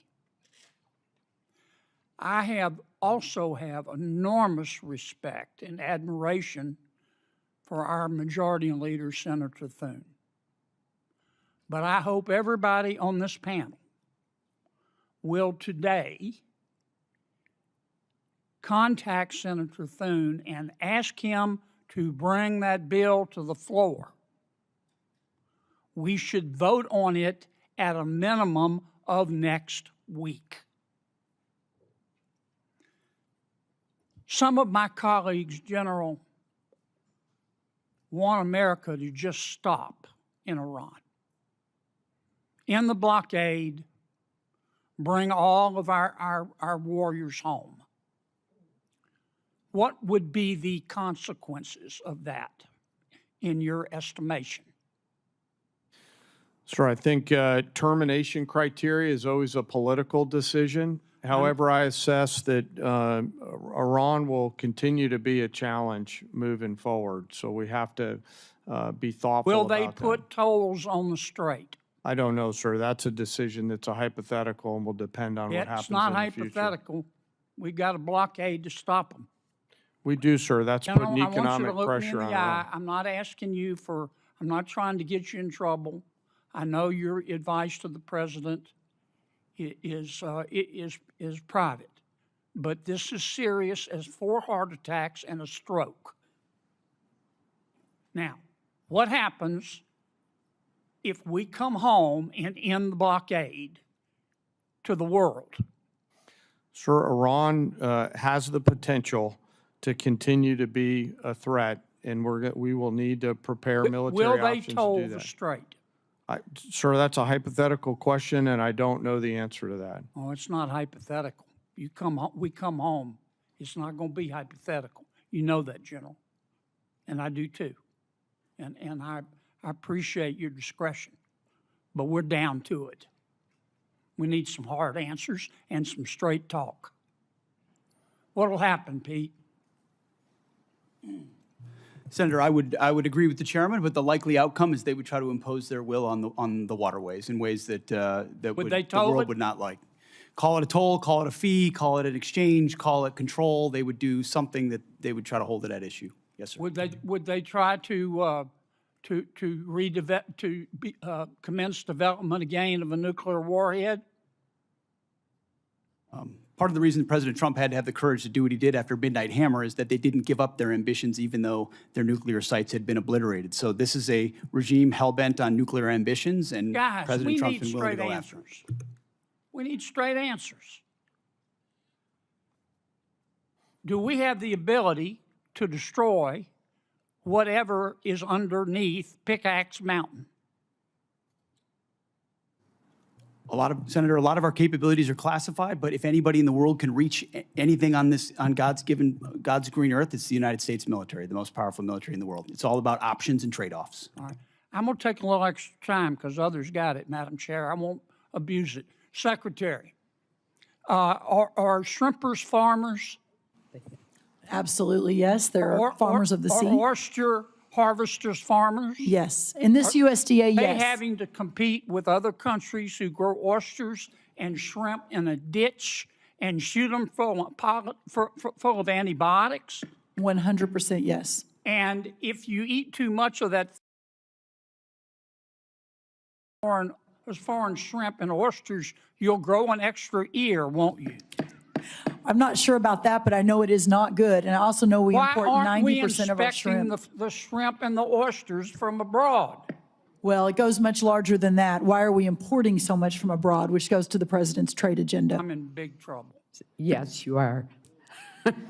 Guys, look, we need straight answers now. We're down to it. Senator Merkley. Thank you, Madam Chair and Secretary Rollins. I appreciate your partnership on addressing several issues in Oregon, and I sent you information about a couple others, and you responded. Appreciate it. We'll follow up on the research service. We'll follow up on the concern about in-kind contributions serving as a match. But I particularly need your help on the fire funding. And I know you've indicated how important that is. Where we stand now is that the Senate seems hamstrung, that they're seeking to have OMB give them a number on that. Various sources say the number is probably about $5 billion. I don't really care if it's 4.5 or 5 or 5.5. The point is that folks here, senators, are asking for a number from OMB in order to go forward. And when we're looking at the fires right now in my home state's the epicenter of the highest risk in the country. So can we get your help to get that number and move this process? Yes, absolutely. It is of paramount importance, especially in the middle of fire season right now. Thank you so much. Thank you. And Chairman Kane, I think there was a sense that the President expressed at the start of the war that the U.S. military power was overwhelming and would likely produce unconditional surrender quickly by Iran. And that obviously hasn't happened. Was it your opinion as well? Did you feel like our military force could produce an unconditional surrender in quick order? Sir, I won't, with due respect, I won't share my private advice to the President. What I will assure you and the American people is I always speak truth to power and offer an accurate assessment of what my assessment is of both our readiness, the plans and activities that might be undertaken, the associated risks, and the secondary and tertiary considerations that go with those opinions or options. Thank you. So you feel like the various risks that Iran could possibly close the strait, despite the destruction of their navy, that the possibility of assassinating their political leaders and their military leaders could produce a strengthened hardline and weaken the reformers, that Iran would have the ability to sustain its ability to attack sites throughout the Middle East, that the initial requirements of the war could surely deplete our basically high-end standoff munitions. that this could affect our relations with our allies. All those were factors well considered in this decision to go to war. Sir, as I said, I won't opine on or share my private advice to the Yeah, president. I'm not asking about your vice president. I'm asking you, did you understand these issues, or have these become revelations as the wars unfolded? Sir, my job is to understand all of the considerations that go into the carefully considered use of military power. Let me ask you this then. Yes, sir. I understand why you don't want to respond, but these are all massive risks that seem to be poorly weighed in the beginning of this misadventure. Currently, there are reports that we have hit the Bonji desalination plant that provides water to about 20 villages or about 10,000 people, and we also damaged the desalination plant at Ketchum Island. Were these deliberate targets by the United States?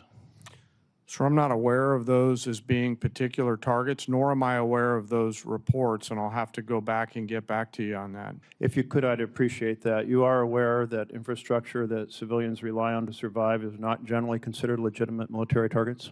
Sir, as you know, we have a robust process which considers a target that goes through a system that looks at a variety of considerations to include what you're alluding to around both purely civilian or dual-use targets. Great. I have trust and confidence in CENTCOM that they're looking at the range of those things on a daily basis. It sounds like you are assuring us that we will, the United States, not target, even in retaliatory sense, infrastructure that is generally considered to be primarily for civilian survival.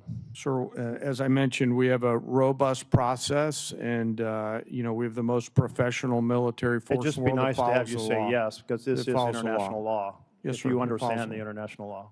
I do, sir. I've got a Okay. lot of lawyers that help me understand it. Thank you. Yes, sir. And will you get back to us on that Yes, sir. question of Of whether we course. targeted the Yes, sir. desalination plants, and Of if so, why? My time's up, but I do want to express encouragement to look at what the negotiators have put forward, or advisors, as to whether a 10-day break could facilitate returning to dialogue that might find a path forward. Senator Hyde-Smith.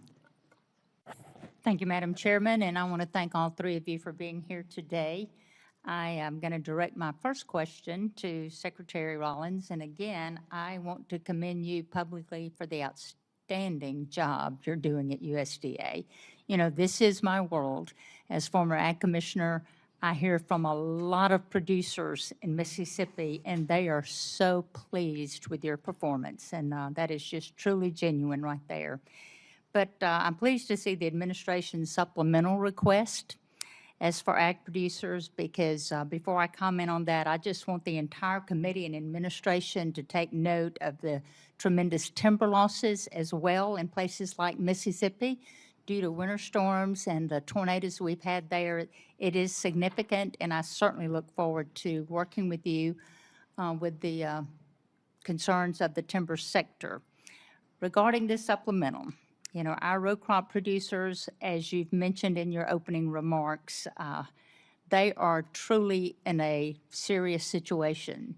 I've talked to multi-generation farmers back home who are the best of the best that did not even plant this year because they could not make the numbers work.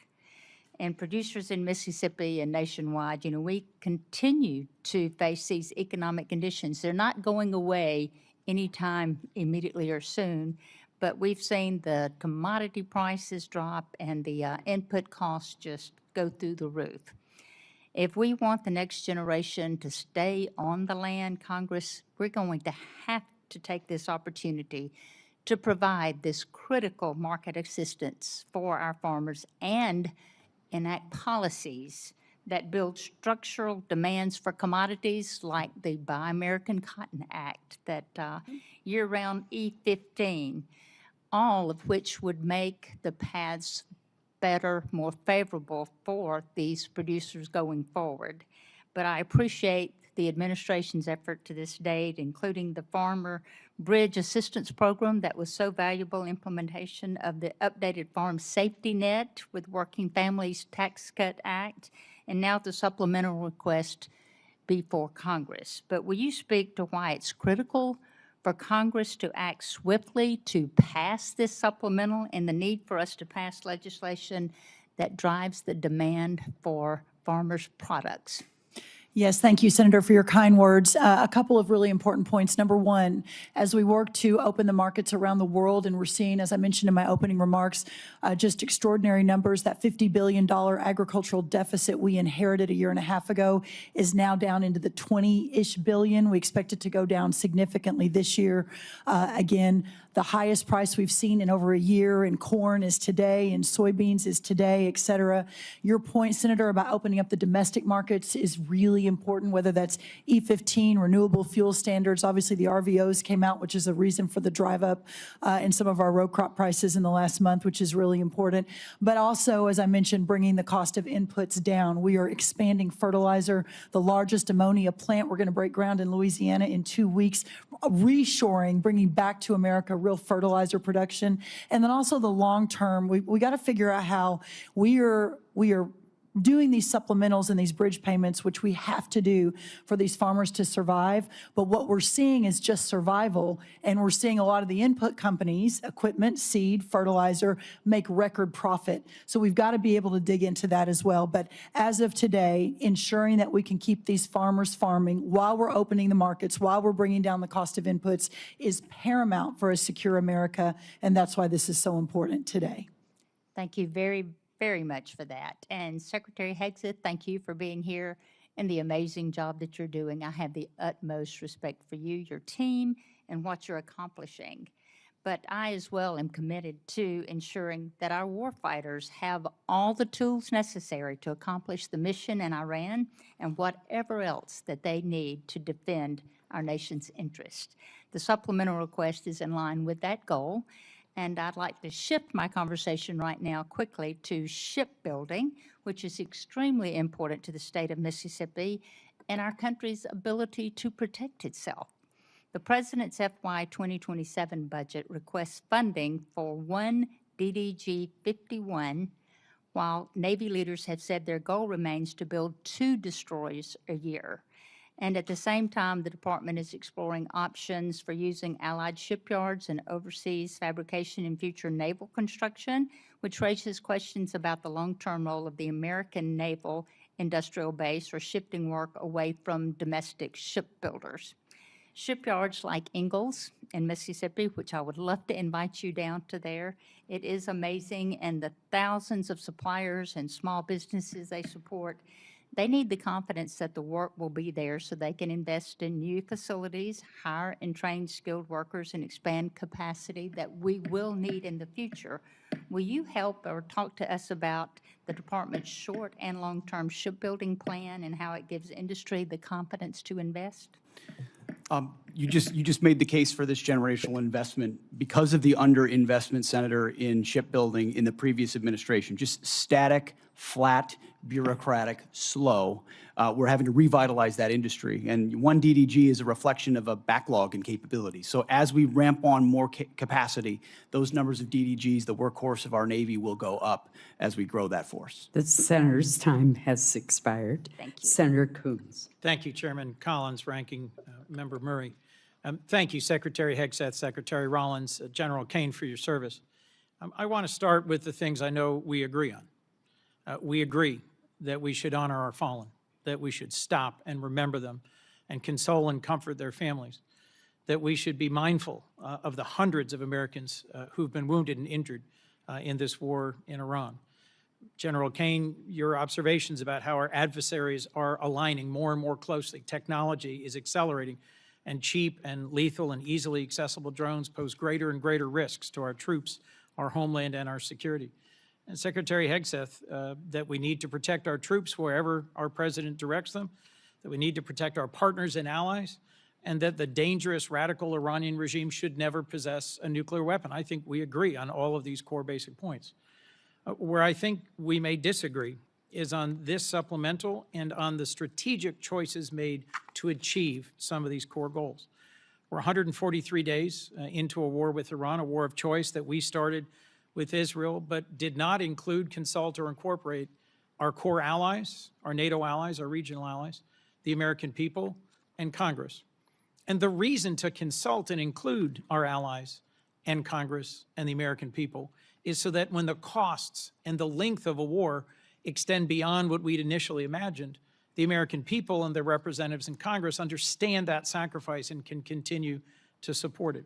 I think your first strategic mistake was to not consult the American people in Congress and make a clear case for the reasons behind this war.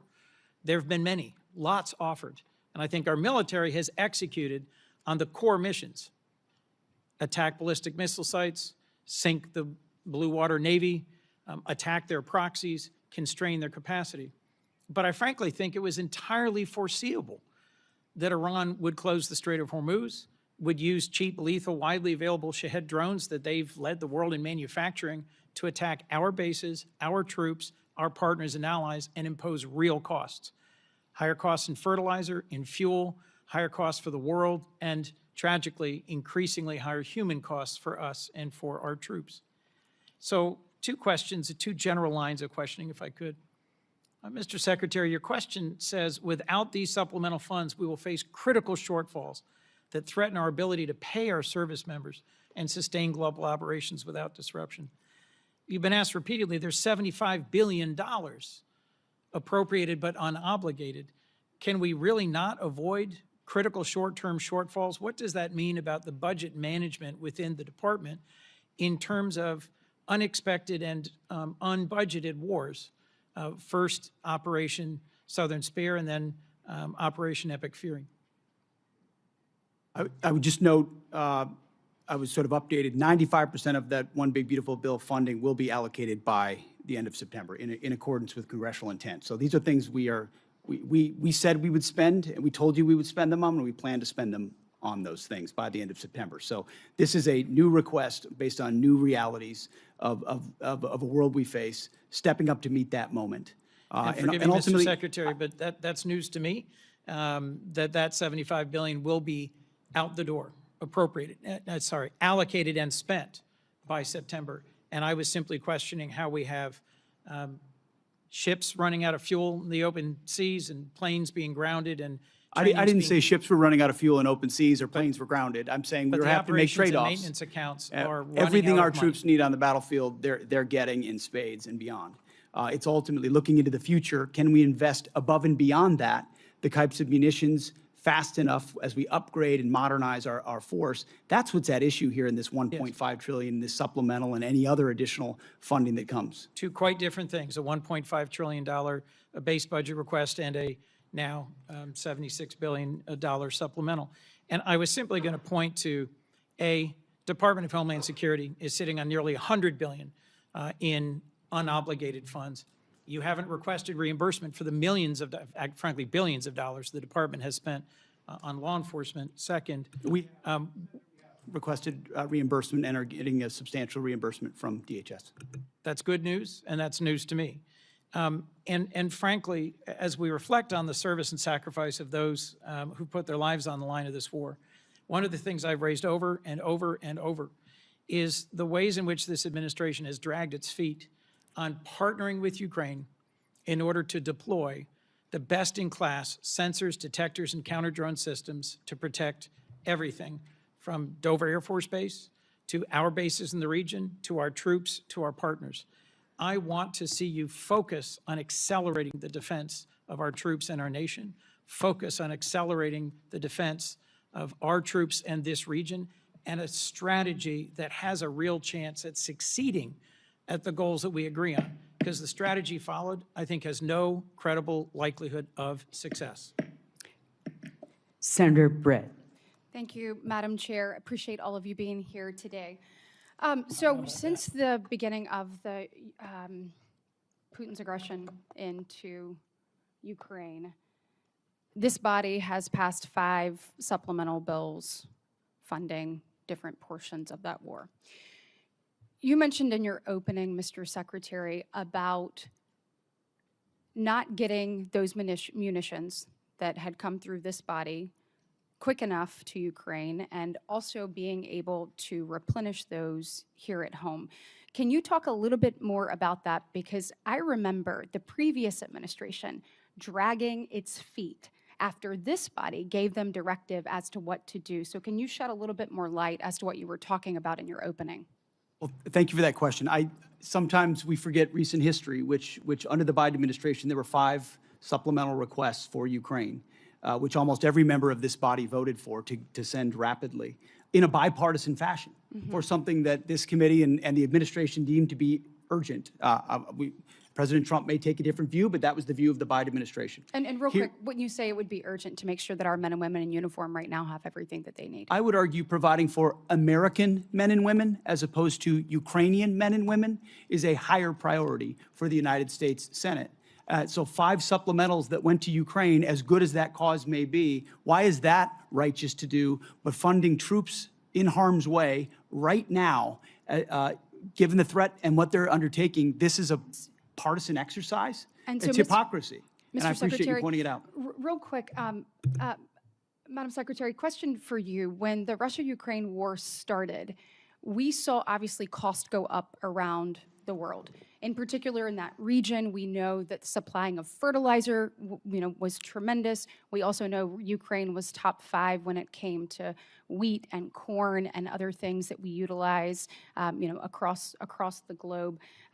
It's my recollection that fertilizer went up about 55%. Obviously, if we were able to create stability there in the region and have peace, it would follow that then prices would likely go down over time within the agriculture world as well. Is that fair? Yes, that's correct. Okay, and when we're looking at the Ukraine and Russia war and trying to end Putin's aggression, trying to bring peace, General Kane, if we were to cut off the funding that Russia was getting, would it follow that would be a driver that could possibly lead Putin to the table? Senator, yes, and their economy is struggling now. Thank you. And we also know, I saw reports this weekend, that it is said that possibly Russia and China, which I know you can't comment on right now, but are actually helping Iran, whether it is targeting our troops, funding, and other mechanisms. So a thing that we could all agree that ending that would be helpful. I want to just echo Senator Kennedy's comments that I think the sooner we can get this bill on the floor and passed, it'd be huge with regards to Russian sanctions. Also want to just talk briefly about the dysfunction of this body. So my question is for you, Mr. Secretary, and you, General Kane.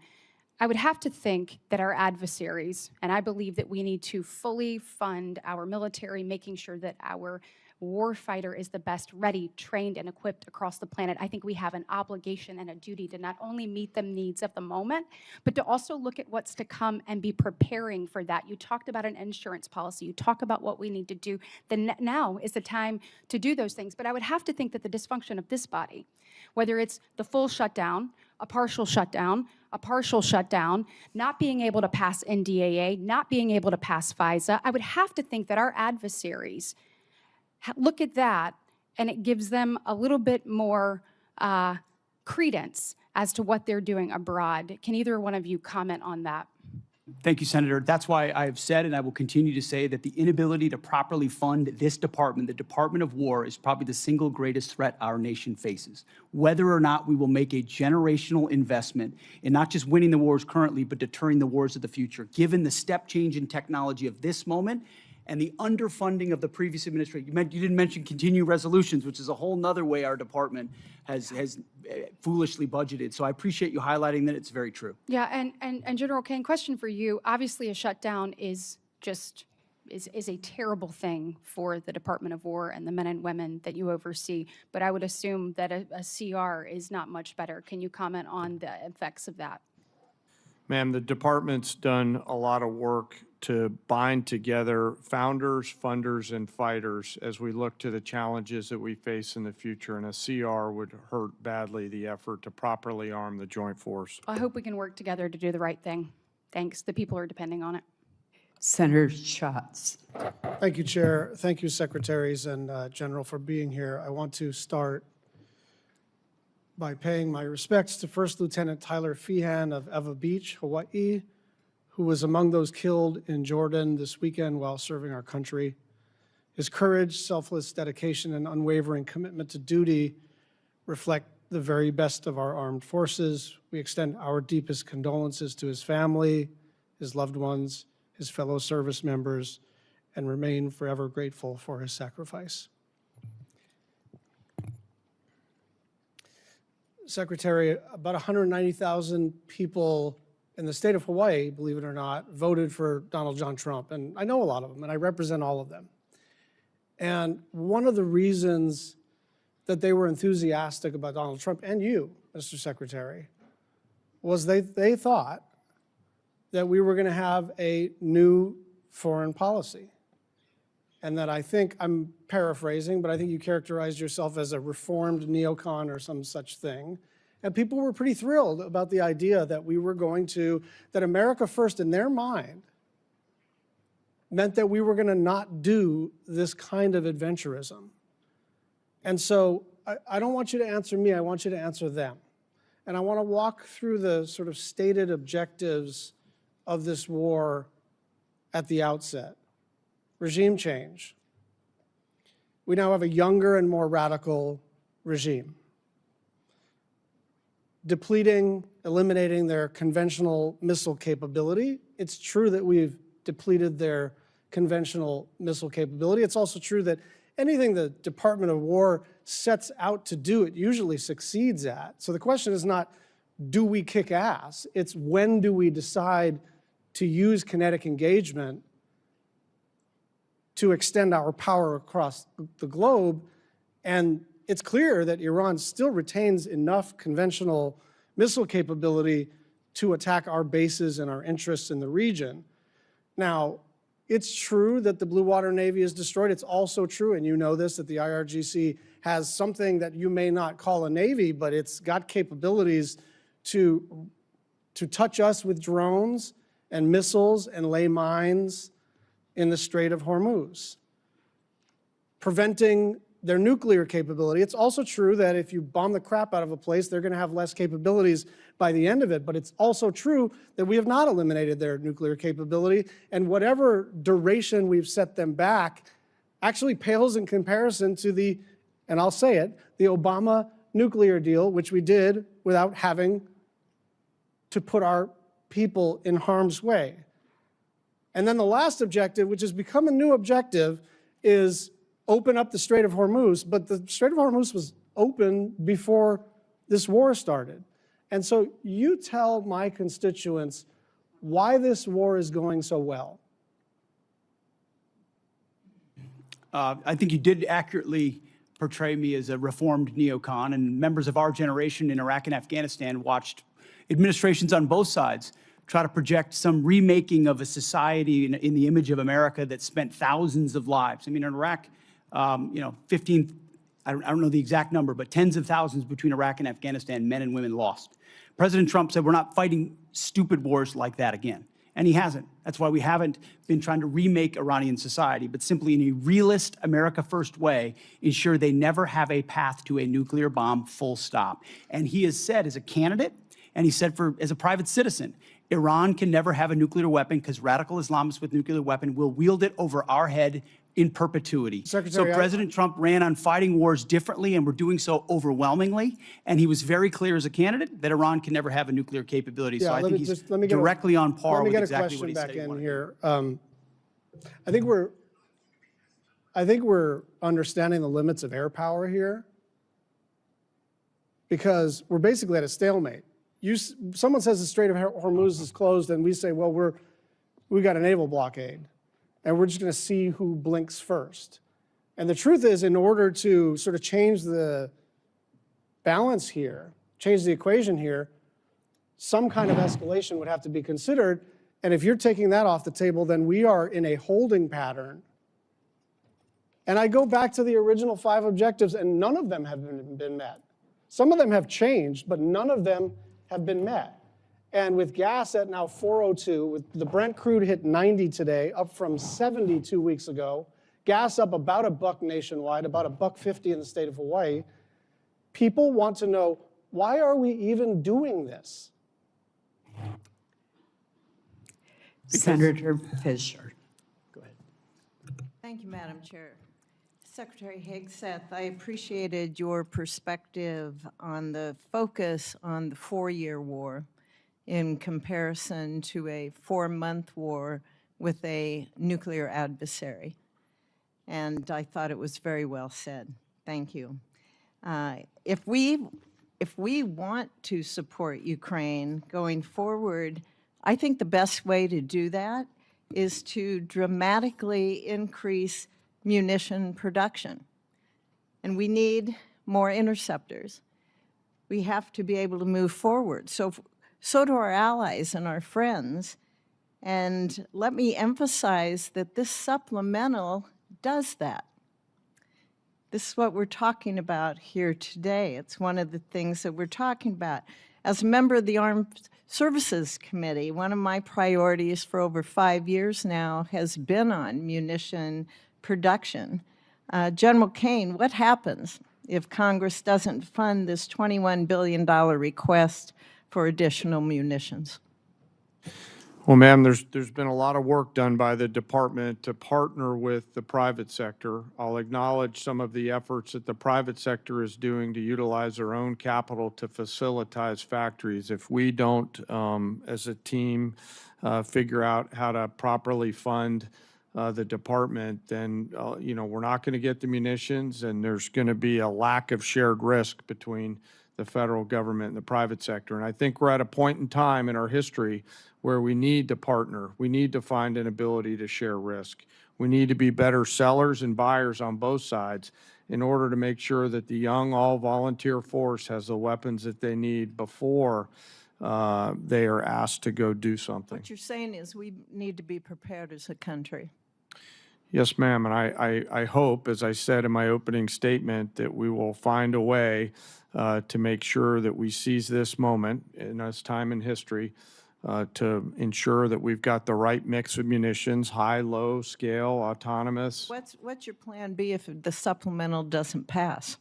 What's plan B? Ma'am, we will always figure things out. We will always have contingencies. We will always determine a way to create multiple simultaneous dilemmas for adversaries around the world in order to create time for us to do the work that the Congress and the Department needs to do together. As you've heard me say a number of times in our posture hearings on armed services and also in classified briefings, we don't have a lot of time, do we, sir? No, ma'am. That's why I said, if not now, then when? And if not us, then who? And I truly believe we're at one of those moments in history where we have a choice to make, just given what I see on the next couple ridge lines. And I encourage us to move forward. Thank you. Mr. Secretary, how would this request scale munitions production and be able to accelerate our delivery times? In the past, previous administrations would sort of send the same amount of dollars into trying to encourage companies to build another factory and add an additional shift. What this munition request does is fulfills deals that our department have cut with these companies. First, multi-year procurement, where these companies that make SM-3s or Patriots or THAADs or Tomahawks. That was a priority for our NDAA a couple years ago. Absolutely. When we put that and you in. have provided that authority, multi-year procurement. And now those companies are spending $4 billion, $5 billion, $3 billion on building their own new factories that then produce 2x, 3x, or 4x the amount of munitions than they did in the past, and they paid for it. So actually, in this budget, which is $21 billion, as you mentioned, it saves $18 billion over the FIDIP on munitions because we're buying munitions at today's cost and not at 5 or 7 years from now when we will also get them. I hate to interrupt, but we're running out of time. We also have the request includes $4.1 billion for our space-based capabilities, and that includes the AMTI and our space data network capabilities. And these really underpin the long-range kill chains and allow our warfighters to detect and also then to track the airborne threats. So, Mr. Secretary, what's the risk to the joint force if we delay these programs until FY28 or beyond? Senator, not being able to see, not being able to sense before an adversary is able to engage one of our capabilities, and which means falling behind in the domain of space, which means falling behind at every other domain. Great, thank you. And General Kane, do you have anything to add on that about why Congress can't wait? I think you make such an excellent case on that. No, ma'am, I'll stick with the words that I offered. Secretary Rollins, thank you for your focus on year-round sale of E-15, for taking care of the horrible disasters we've had in Nebraska. We appreciate you coming out. And I have a couple things more, of course, that I want to bring to your attention, but thank you very much. Thank you, Madam Chair. Senator Van Hollen. Thank you, Madam Chair. Secretary Rollins, the Beltsville Agricultural Research Center in Maryland is one of the crown jewels of agricultural research in the United States. And my question is simple. Can we find some time to get together in the coming weeks to discuss the situation there? Absolutely, yes. Thank you, Madam Secretary. Yes. Let me turn to the Iran war. We recently lost 3 American heroes. That brings the death toll for American soldiers to 18. 1 is still missing. Hundreds have been injured. That's on top of the civilian death toll throughout the region that now stands at several thousand, including the over 150 people killed in the bombing of an elementary school in Minab in Iran. Meanwhile, the Strait of Hormuz is closed. Gas prices today in the United States again spiked above $4 a gallon. And that will also continue to push up costs for groceries and other things that families buy. Secretary Hegseth, you said in your opening statement the best way to ensure peace is to prepare for war, and I agree with you about deterrence. I would also submit that the best way to ensure peace is not to start wars, because wars are a lot easier to start than they are to end. General Kane, I heard your testimony saying Iran will continue to be a challenge. And I think it's pretty clear that that is, in fact, the case. And, General, in order for you to develop a military strategy to accomplish a particular objective, you obviously need to know what those objectives are, right? Yes, sir. It all starts with what is the political objective, and from that we derive military objectives that support whatever that end state. And as you say, that is a political objective. Yes, sir. So, Mr. Secretary, you've talked a lot about winning. You've talked about winning in your testimony today. You've talked about winning throughout the Iran war, and we all like winning. But I think the American people deserve a definition of what it means to win in Iran, because this war has dragged out for a lot longer than certainly the President of the United States indicated. Indeed, the President said on March 24th, and I'm quoting, "We've won this war. This war has been won." Do you know what the President meant by that back in March? Well, Senator, I would just note that militarily, I mean, Iran has been completely overmatched and crushed from the beginning, militarily. Their capabilities are nowhere near ours. I would take issue with your characterization that we started this war. Iran started this war 47 years ago, and they've killed thousands of Americans, including our brothers on the battlefield in Iraq. Iran has been targeting us for a long time. Mr. Secretary, we didn't start it, they did. Let me just ask you this, since you said that what the President meant by his statement on March 24th, I think that we had sort of defeated Iran militarily. But that is not the entire objective of this war. I don't think there was ever a question about whether the United States, with its superior military, could destroy a lot of Iranian assets, military assets, or other assets. That was never a question. But when most people think of winning the war, they think that that means the war is going to come to an end because we've won. And the President said back in March that we'd won. So I guess my question to you is, how are we going to define winning? I hear back in March, you said about the Iranians, and I quote, "Whether they will have a ceremony in Tehran Square and surrender, that's up to them." So my question, Mr. Secretary, reopening the Strait of Hormuz is necessary in order for us to win, right? That's just a simple yes or no question. You asked me what the overarching objective is, and I would say ensuring Iran never has a nuclear weapon. That's been clear from the president from day one. That's why Midnight Hammer was undertaken, to obliterate their nuclear sites. That's why we're watching their nuclear sites. That's why that was a part of negotiations, ensuring that the next generation of Americans don't have to deal with an Iran that wields a nuclear weapon. Since that's what you're leading with, Mr. Secretary, let me just say this. You said after Midnight Hammer, and I'm quoting, "Our bombing campaign obliterated Iran's ability to create nuclear weapons," unquote. Clearly, that is not the case based on your testimony today. It's also a fact that the DNI, Tulsi Gabbard, testified in front of the Intelligence Committee that it was our assessment that Iran did not intend to restart its nuclear program. The President of the United States, just about a week ago, said Iran has committed not to develop a nuclear weapon, which of course is a commitment they've made for many years. We need to enforce that. That's what we are doing under the JCPOA. Thank you, Madam Chairman. Senator Rounds. Thank you, Madam Chair. I had the opportunity to serve as governor of South Dakota for 8 years. During that time, we deployed over 5,000 young men and women into harm's way, National Guard members from South Dakota. I attended their departure ceremonies. I attended their welcome home ceremonies, and I attended 31 funerals.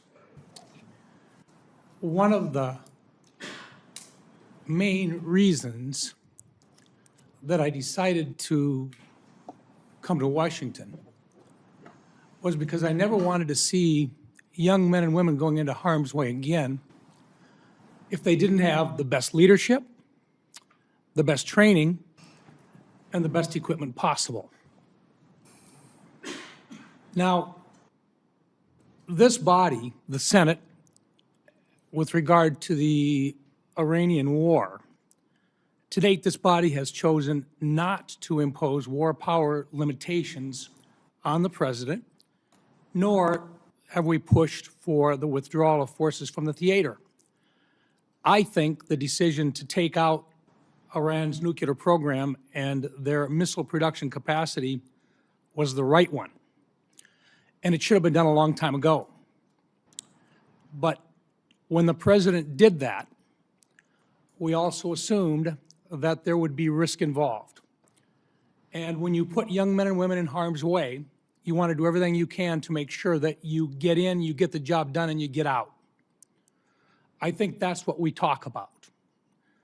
Now today, it has been since February that we now have the Iranians that are shooting back. We haven't finished the job. I think the question that the American people have is when the difficult decision comes, because I don't think diplomacy is necessarily working, and I think most people would say we've got more issues in front of us before this is complete.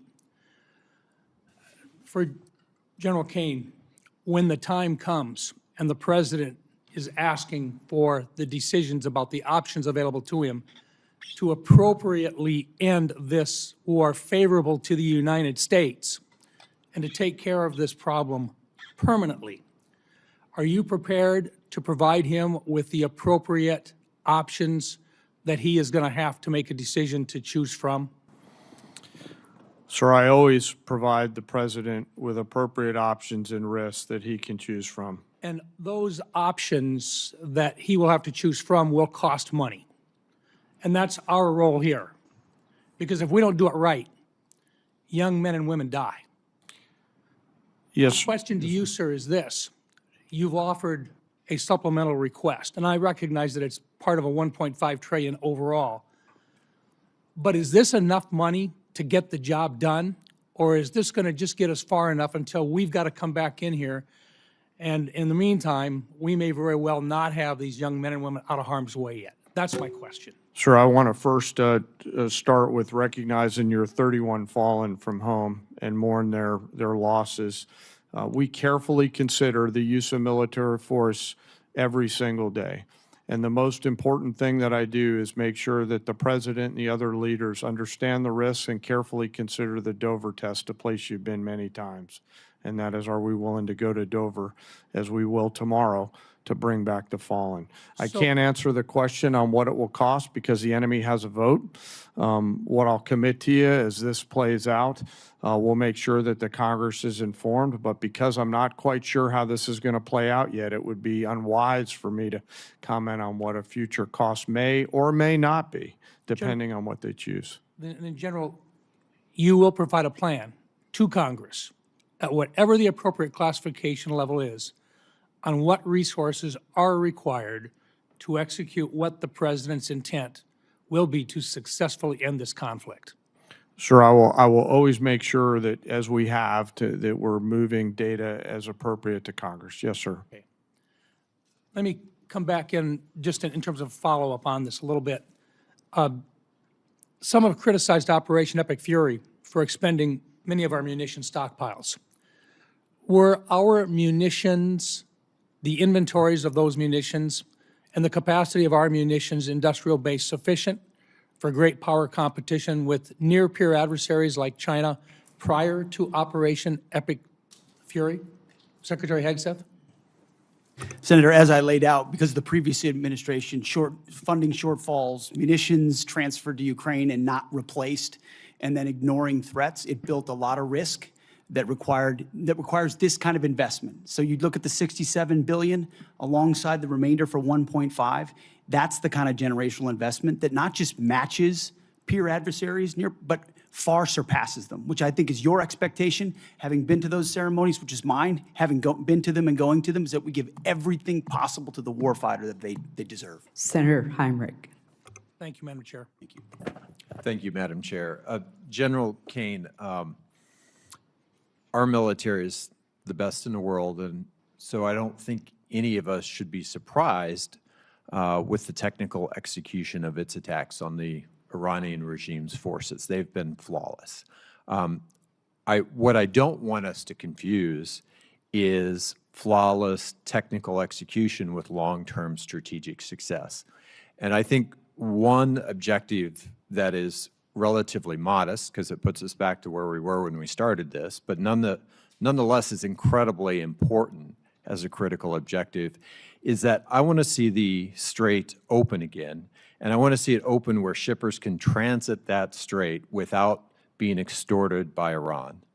And I would love to see that before our commercial and other oil reserves are exhausted because of the impacts that that will then have on the pocketbooks of American families. Is that a reasonable objective, and is it one that you share? So I'll defer on the military objectives to the political leaders who set them. What I can tell you is U.S. Central Command is working hard to ensure that Iran cannot terrorize the southern flank down there, and they're doing so every single day and night. And you and the rest of the Senate would be proud of the actions and activities for the forces that are down there. The character of war is changing, though, like I said in my opening statement. And so there's a variety of mixed munitions that are down there coming at the commercial traffic. But I would like to be clear and unambiguous with you and the rest of the Senate and the Iranian forces. They have a choice to make, and they should knock it off. I have no doubt I would be incredibly proud of the actions of our service members in this conflict. And I hope we can achieve that kind of strategic objection on the timeline that obviously avoids the worst impacts of the limitations of commercial oil supplies right now. Secretary Rollins, I want to shift gears. One of the things that you mentioned in your opening statement that we appear to agree on is that there is simply too much consolidation in a number of agricultural sectors. You mentioned fertilizer and seeds, but in particular, I want to talk about the meatpacking industry because in a previous Trump administration bailout, about $90 million went to the corrupt Brazilian meatpacker JBS. I think that Congress really intended those funds to go to American ranchers. So I want to ask you, what are you going to do this time around to ensure that the proposed relief dollars that we're talking about today, that those funds go to American producers instead of to the very foreign corporations who have created the business model where ranchers bear the risk and meat packers reap the profits. Well, that's right, and we're obviously at a 75-year herd low. There are a lot of reasons for that, but working to solve for that. Number one, the Department of Justice is investigating right now significantly the but especially the 2 foreign-owned.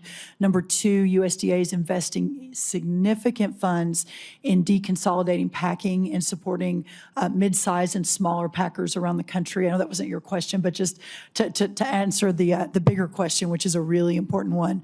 But from my perspective, what the Trump USDA 2.0 has been hyper-focused on small and mid-sized farmers and ranchers.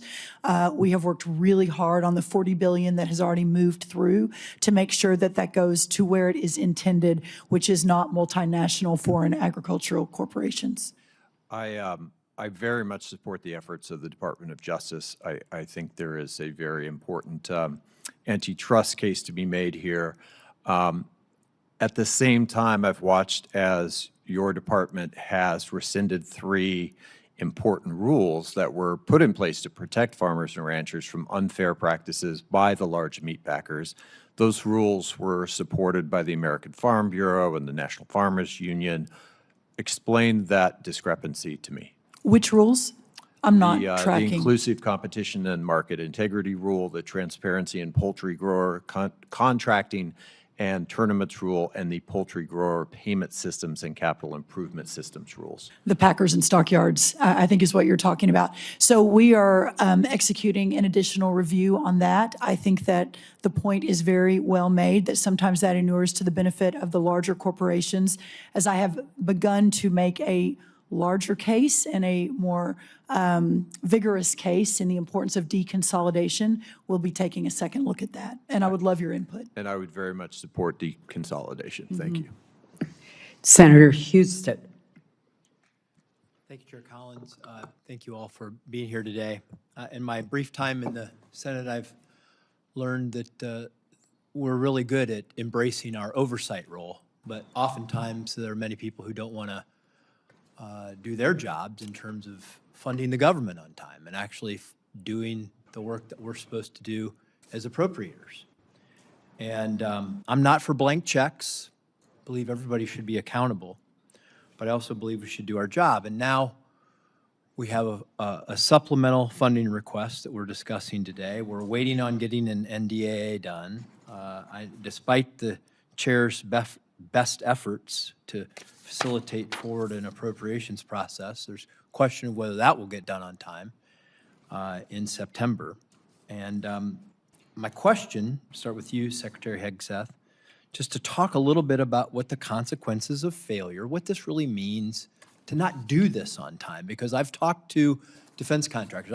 I as a former executive, a member of an executive branch, I know that the legislative branch often thinks, well, no matter when we get this done, we just wave a magic wand, we pass the bill, and it all magically happens. But that's not how it happens. It takes time for people to, you have businesses out there who you're going to rely on to build these weapon systems who don't know if they're going to get paid. They can't plan. They can't staff up. They can't order the equipment. They can't do any of these things unless they know that the money is actually coming. So what are the consequences of not just doing this, but doing it on time in a timely manner? Senator, thank you. I think the consequences of dysfunction in funding this department put at risk I think a first time in 25, 30-year reform effort to change how we do business as a department. We're going to war with the Pentagon bureaucracy because the bureaucracy existed to defend just a few systems and processes and companies. We need all of American industry coming into our department. And if you talk to industry, they've never seen anything like what our deputy secretary and our department are doing right now to run fast at speed. But it counts on this body and others funding this department in a way that can fulfill the deals that we're cutting, that saves the taxpayer tens of billions of dollars and gets weapons to warfighters years and years faster than we ever have in the past. So without the funding, we put at issue all those deals, all the reforms, all the ways in which we're changing our department to move at the speed of business. So it's not just dollars and cents, it's demand, it's predictability, it's showing industry, we will meet you at this moment. And if we can't get past our dysfunction to fund the warfighter, we put a lot of that at issue. General Kane, same question from a military point of view, not knowing if, when the funding's going to come, and us not doing our job on time, what are the consequences to the warfighter? Sure, I'll just add to the Secretary's comments, you know, it'll manifest itself in a range of ways, readiness, capability, munitions, training, cyber, unmanned autonomy. This is why I'm really asking for the Congress's help here, for us to look forward at the next couple ridge lines and to be thoughtful about the moves that we make here. And I understand the environment that we're operating in right now. But whatever structure the legislature and the executive branch determine, we need predictable capital, my investor hat on from my previous life, so that we can go out and procure the capabilities that we need before we need them. And those things are changing.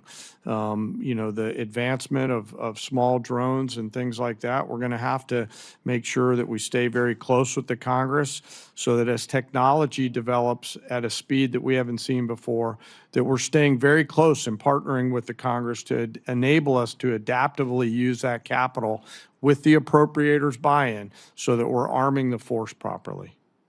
Well, I can tell you in interacting with the people who are that want to build these new generation of weapon systems, because I think you would agree that we've learned a lot from Ukraine. We've learned a lot from this conflict about how we were underprepared from the standpoint and from a defense standpoint, and that we have to continue to modernize our system, the weapon systems. I think it's very important that we not only do our job, but we do it on time, because you cannot run a Department of Defense, run businesses who are supplying these things without knowing if you're actually going to get funded.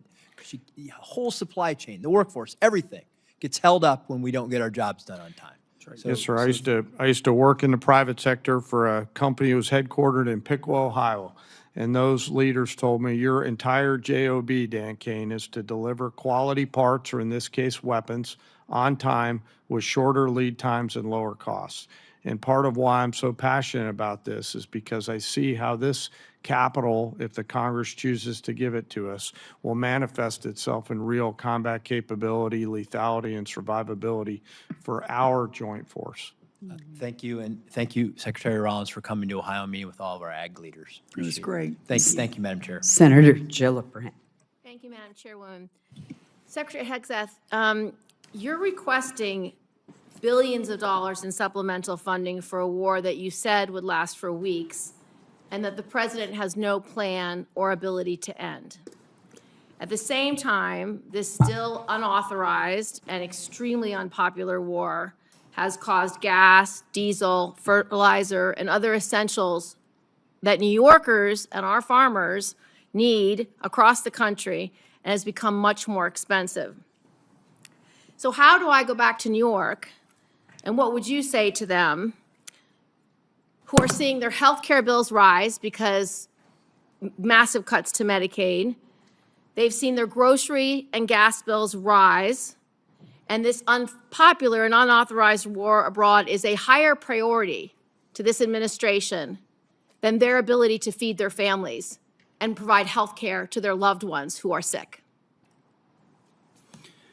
Well, Senator, you're talking about political trade-offs, and our job is to deliver for the United States military and the President of the United States. And we look at the cost of a nuclear Iran, and we want to prevent that for future generations. And that requires funding and supplementals and this budget and next generation capabilities. And that's why we're here today, to request some of that to ensure we can ensure that Iran never gets a nuclear weapon. So you're essentially saying, you're asking for literally $1.5 trillion for a war that President Trump said he already won. You're asking for $1.5 trillion, unlimited money for bombs, but insufficient money in for the American people, for their health care, their food, their housing, and our farmers, Secretary Rollins, who we have cut SNAP program. We are not funding the losses from emergencies that have happened in blue states, particularly when That's we not had true. frost. That's not true. False, you're not funding it. But back to you, Secretary Hegseth. And I would like to You respond to the continue- fertilizer and the Have your gas. chance. Secretary Hegseth. There's no reason to be You are, rude. you are asking for unlimited money for bombs when people can't feed their families. And I don't know how this administration intends to defend those decisions to the American people. Not unlimited bombs, Senator. I'm asking for the right bombs at the right time to ensure we can deter our adversaries into the future. And that's why this is a Okay, but generational see, investment. Mr. And it was the Secretary previous Hegseth, the administration reason why that people didn't fund are this so department. upset, They the didn't reason fund why it. they are so upset with you and this administration is because the words you have used in the past don't add up. About Iran specifically, you said that we had obliterated, quote unquote, Iran's ability to create nuclear weapons. The president made the same claim. Yet 8 months later, in February of 2026, the president launched an active war claiming Iran was within 2 weeks of having a weapon. So when you say two very different things, the American people don't know who to believe or what to believe. They just know they can't afford their health care, they can't afford their food, they can't afford housing, and our farmers are continuing to suffer. So, which is true? Was it obliterated or wasn't it?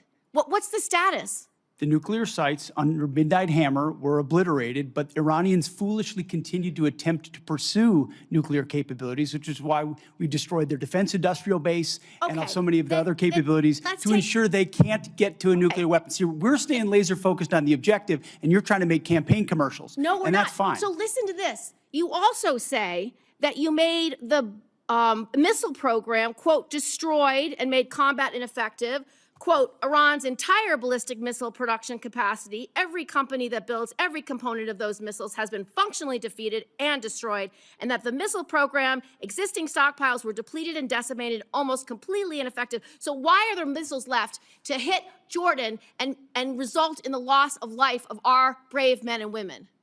As we stated from the beginning, the Iranian defense industrial base is effectively gone. But they do have underground facilities because they're the world's leading state sponsor of terrorism, and they've spent 47 years trying to hide their missiles under mountains, just like their nuclear capabilities, because they would like to get a nuclear weapon to wield it against us. Of the war to believe, because it's either over or it's not over. It's within 2 weeks or it's not 2 weeks. We have no missiles or we have missiles, and that consternation is why so many New Yorkers are perplexed, stressed out, and find this war to be incredibly unpopular because they don't understand the choices that the president's making. They don't agree with those choices. Secretary Rollins, so you have cut over 160,000 New Yorkers have been kicked off SNAP. What do you have against hardworking New Yorkers, children who need SNAP, and seniors who need SNAP? Well, first of all, diesel is down under Biden versus today, 581 versus 480. Gas is down from Biden today from 484 to 386 today.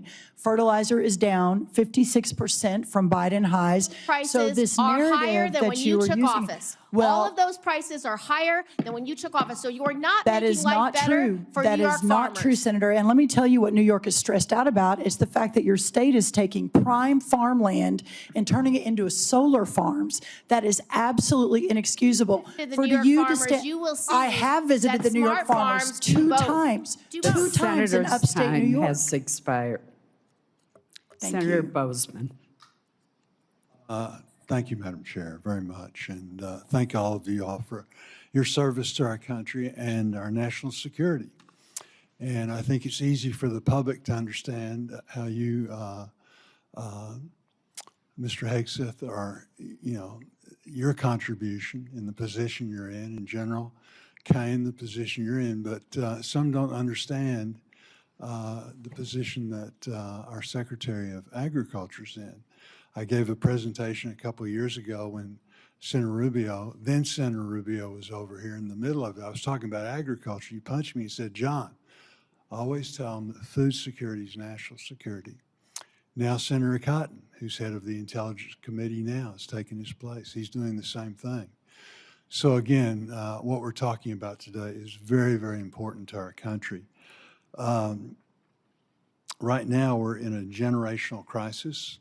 Our banks, our economists tell us that if we don't start doing things differently, and the good news is the administration is doing things differently, we're going to lose 20, 25% of our farmers in the next 2 or 3 years. I visit almost daily with farmers about the difficult farm economy, wildfires, flooding, all the things we've talked about today. My only concern is that the supplemental is very much appreciated. After hearing the testimony today and the concerns, we might need to look at bumping that up a little bit. But again, we'll discuss that later.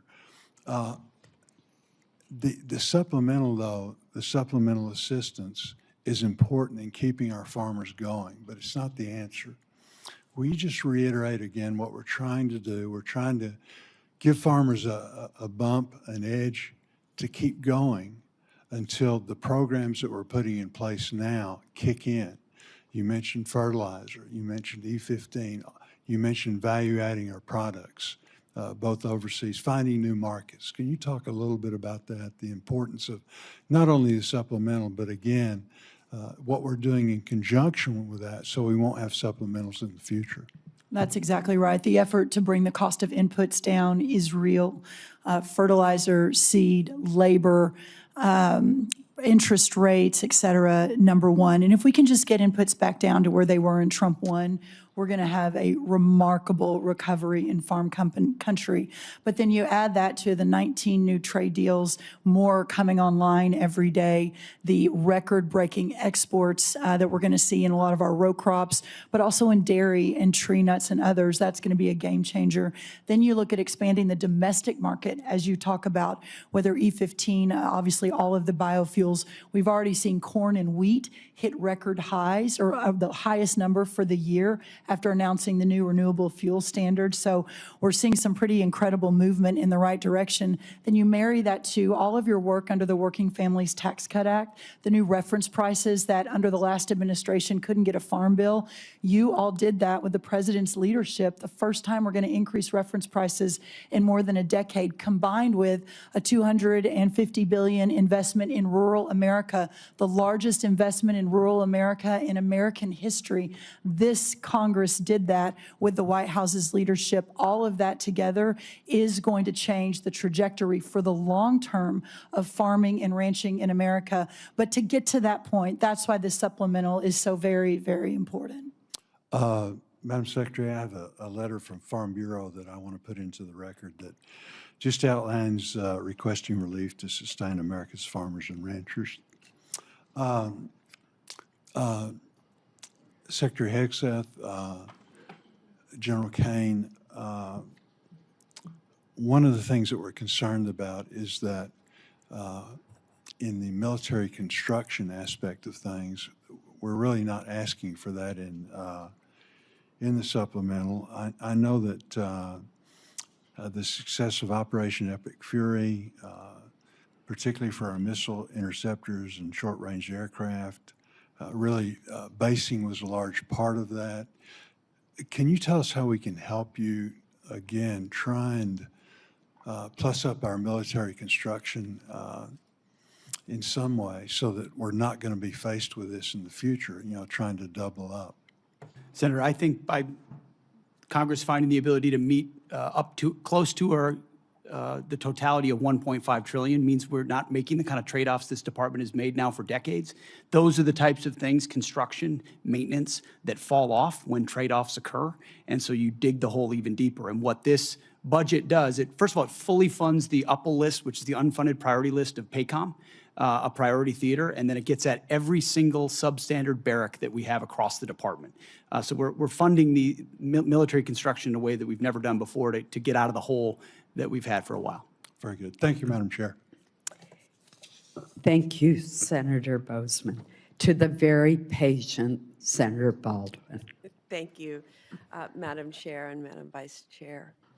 And thank you for appearing before our committee today. To many I represent and to me, this supplemental request is another example of this administration's misplaced priorities. Instead of spending tens of billions of dollars more for this president's war of choice in Iran, that both houses of Congress, I may add, have voted to end absent explicit authorization by Congress, we should be focusing on the needs of American families. We could invest this money to accelerate new cures and treatments for cancer and Alzheimer's. We could use it to help more families with rising home energy costs. We could use this funding to help more families afford quality childcare. We could use this funding to help more kids get free school lunch. We could use this funding to restore health care for working families. We could use this funding to support our public schools and special education. This is a war of choice, and every dollar spent on this war is a dollar not spent helping families afford housing, health care, groceries, child care at home, investing in the opportunities for the American people. First, I want to express my condolences and my respect for the 17 American service members killed in this war since February, including 3 over the past few days. Their lives are the price this country has paid for this war. The deadliest day for U.S. forces was on March 1st, when an Iranian drone struck an Army facility at Port Shuaibah, Kuwait, killing 6 soldiers and injuring more than 30 others, including soldiers from Wisconsin. Soldiers from the unit stationed at Port Shuaibah told reporters that the facility did not have adequate air defense capabilities. These soldiers and their families believed they were sent into harm's way without the defenses they needed. Secretary Hegseth, what would you say to those soldiers and their families? First of all, that we honor and recognize their sacrifice and what they've given. I've been in touch with at least one of those families on a regular basis and understand the pain of losing a loved one is unfathomable, which is why we greeted them at Dover, and we'll greet those again tomorrow. I would say in talking to Admiral Cooper, the CENTCOM commander, before all of this was undertaken, maximizing defensive capabilities, mostly by moving as many people as possible off the X, which we did in historic fashion, moving almost 90% of Americans in theaters off of where they could be a target, first of all. So Bunkers that they would move into, really early warning. on Fort Shuaibah. And I will quote from the Washington Post article of July 12th. Shuaibah, this is a quote, Shuaibah did not have any of the systems that would take down the one-way attack Shahed drones, and initial security assessments found that the base was not adequately protected, end quote. Soldiers at Port Shuaibah have also been quoted in news reports saying that requests for additional medical and drone defense systems were denied prior to the conflict with Iran beginning. Why were those requests denied, Secretary Hegseth? I would confer with Admiral Cooper, but it's not a single drone or defense request denied at any level that I'm aware of. We did everything we could to move heaven and earth in every single location to protect every single American we possibly could. An article from July 12th, Washington Post also quoted a soldier saying that the unit's request for an Eagles drone defense system was denied because of lack of assets. That's an end quote. U.S. Army Central has conducted an investigation into that attack. Do you commit to releasing the findings of that investigation publicly, yes or no? We'll get you the status of that. I would argue if it was a resource constraint, that's precisely why we're having this hearing today, to speed up systems to the battlefield, to warfighters as fast as humanly possible. It's been too slow in the past. It needs to be faster. The reforms we're undertaking will do that. Commit to releasing the findings of that investigation publicly, yes or no? I will work with Admiral Cooper to make sure it's handled properly. Yes, Senator. Thank you. Secretary Hegseth, I traveled to Walter Reed Military Hospital and met with soldiers who were injured in that attack. What they told me confirmed what other soldiers have said publicly, that most of these soldiers injured in the attack did not receive proper medical care in Kuwait, in Germany, or during their initial days back in the U.S. The U.S. military has been fighting wars in the Middle East for 25 years. Why was proper medical care not immediately available to these injured soldiers, and why were they not immediately screened for traumatic brain injuries? I'm not taking issue with the characterization of individual soldiers, but I would argue that every effort was made to provide every level of medical care possible, understanding how CENTCOM The operates. senator's time has expired, and there is a vote on. Senator Capito. Thank you, Madam Chair. Thank you all for being here. Thank you for your service. I want to begin because the last time that I saw you, Secretary Hegseth and General Kane, was at the Pentagon when you honored Andrew Wolf, who was attacked here in D.C. in November, and then the honor that you have given to Sarah Beckstrom and her family, who lost her life that day as well.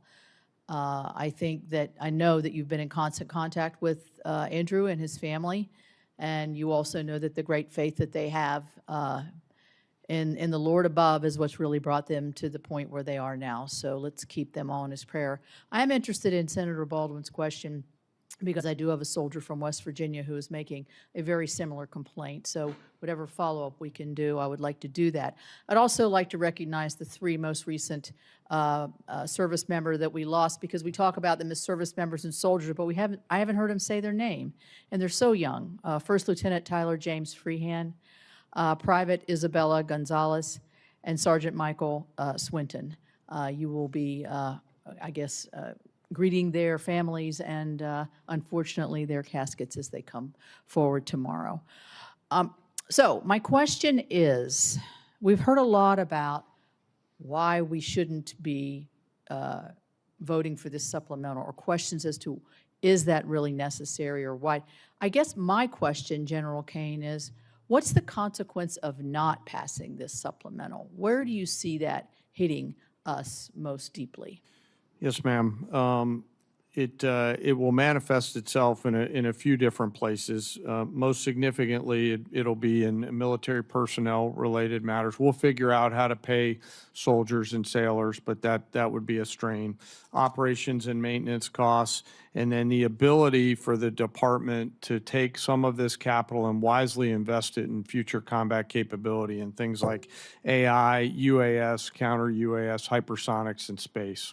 So not only would it hit us today, but it could hit us tomorrow as well. Yes, ma'am. I actually view this as forward-looking. As we look at the future picture and the various risks that we're facing, the supplemental and the budget, frankly, help to ensure that we are properly arming the joint force for the myriad of potential contingencies that we face in the future. Thank you. So as we look at one of the, I think, best successes under your all's leadership at the Department of War has been the fulfillment of the recruitment in every branch. I remember last year, I think, or maybe the year before, only the Marines could brag that they had made their records, and now I think that the other branches you're far exceeding what has previously done. So that tells me that American young men and women want to serve their country. They want to be safe. They want to do the right thing.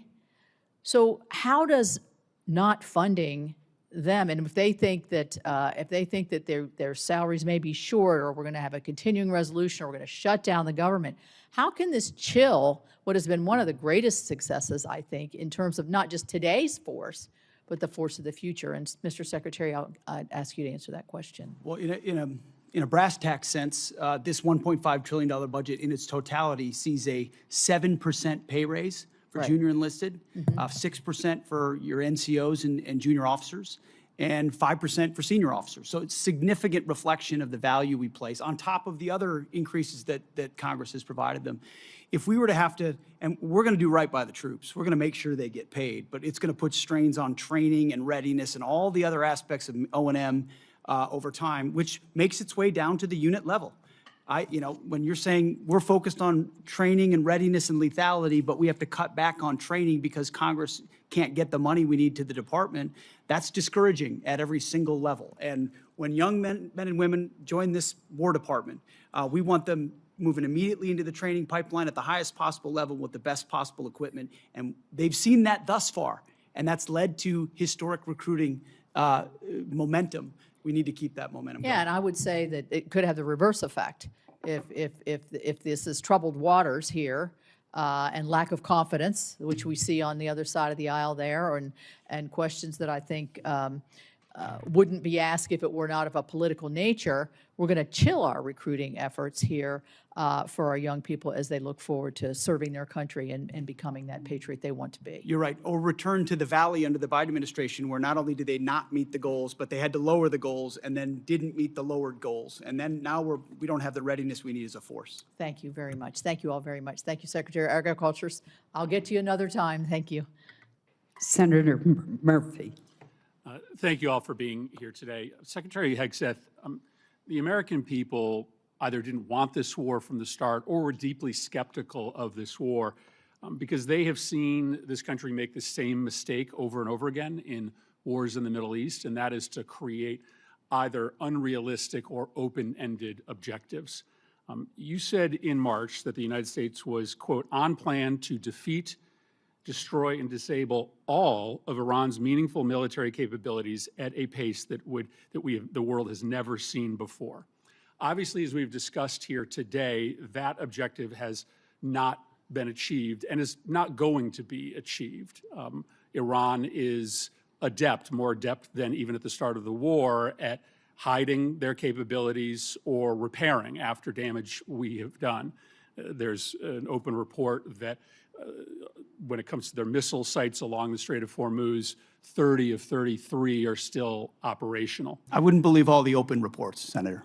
But I've also heard you say in this hearing that the objectives now seem to be more limited than they were at the outset of the war, that this is about reopening the strait and this is about dismantling their nuclear capability. And the president, of course, has said himself that he thinks Iran has a right to a missile program. So my question is pretty simple. Is it correct that it is no longer a war objective to destroy all of their military capacities? This is what the president has said. Have our goals been simplified to reopening the strait and to getting into a negotiation over a nuclear program? Now, I don't think you have a realistic plan to do either of those things, but I think it's important for us to know what we're funding. Are the objectives much more limited today than they were when you made that statement in March? So I think the objectives have been consistent and clear from the beginning. And I would contrast it to North Korea, where a conventional buildup was used to hide a nuclear capability that eventually evolved to a point where it couldn't be contested.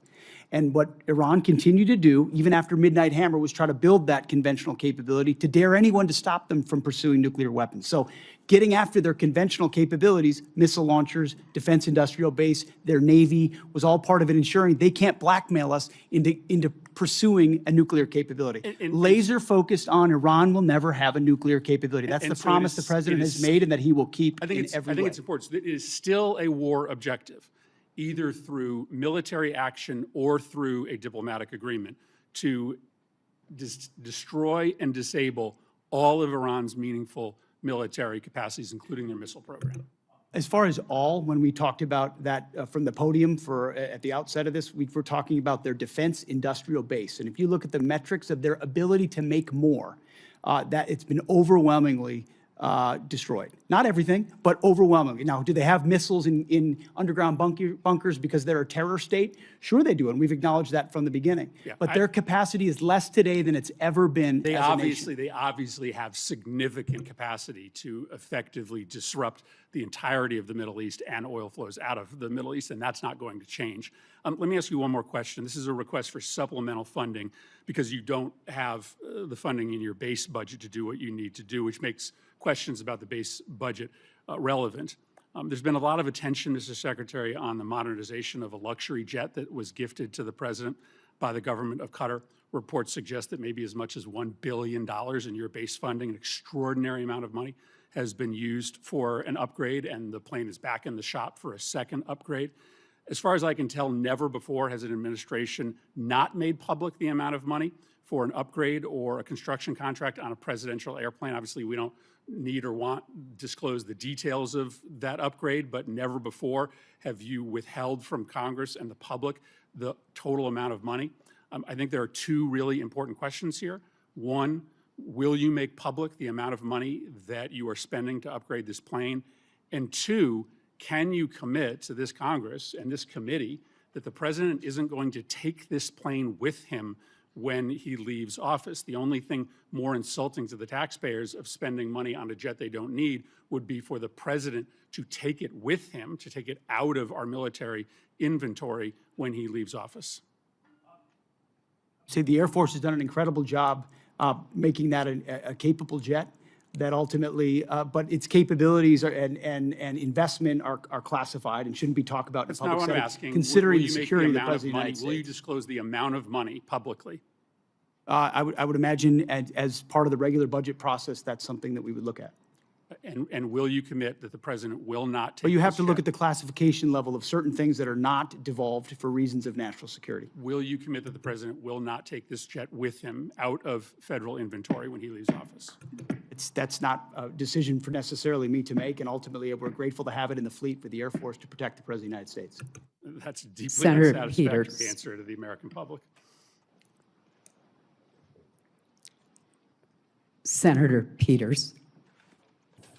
Thank you, Mr. Chairman. Folks, welcome to the hearing today. I apologize. Is Senator Ossoff still here? Oh. I'm sorry. I went out of order. Senator Ossoff.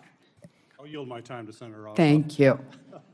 Thank you, Madam Chair, and thank you all for your testimony. And General Kane, let me just begin by expressing on behalf of all Georgians our immense gratitude and admiration for the service members who are making tremendous sacrifices and conducting themselves with extraordinary selflessness and professionalism on behalf of the United States and our state's unified condolences and grief for the families of the 4 killed in action and our hope for a swift recovery for the nearly 100 wounded over the last 2 weeks. And thank you to you for your service to the nation.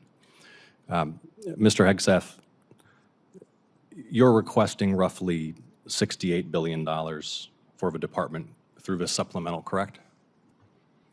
67, yes.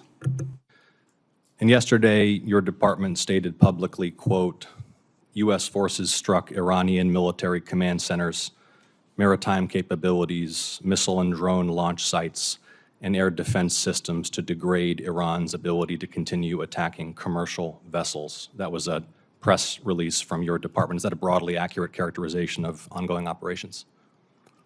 That sounds broadly accurate, yes. On day 14 of this conflict, Mr. Secretary, day 14, nearly 5 months ago, you stated that Iran's military had been, quote, destroyed and, quote, made combat ineffective. That was on day 14 of the war. Was that an accurate statement? They didn't have a Navy any longer. It was completely sunk. Their missiles were buried underneath a lot of their underground facilities, and their defense industrial base has been almost completely destroyed. So as far as a military assessment of Iran's capabilities, it didn't mean by any stretch of the imagination absolute zero, but their capabilities Mr. Secretary, at the lowest level you they've been in a stated very that long time. on day 14 of this conflict, in the second week of the conflict, you stated that Iran's military had been, quote, destroyed and, quote, made combat ineffective. Was that an accurate statement? Yes or no? Iran's ability to challenge the United States of America at the level at which we're capable of. That's not what I asked you, Mr. Secretary. You said on day 14 Iran's military had been, quote, destroyed and, quote, made combat ineffective. Yes or no, was that an accurate statement? What the American military has Will you done answer to the the question? Iranian military is a historic military Will you defeat, answer the and question they're ineffective under oath? in that context. 3 weeks later, you declared victory. That was now nearly 4 months ago. 3 weeks after you'd already said Iran's military was destroyed and combat ineffective, you said, quote, Operation Epic Fury was a historic and overwhelming victory. You said Iran's military had been rendered, quote, combat ineffective for years to come. And you stated we had, quote, achieved every single objective. Were those accurate statements?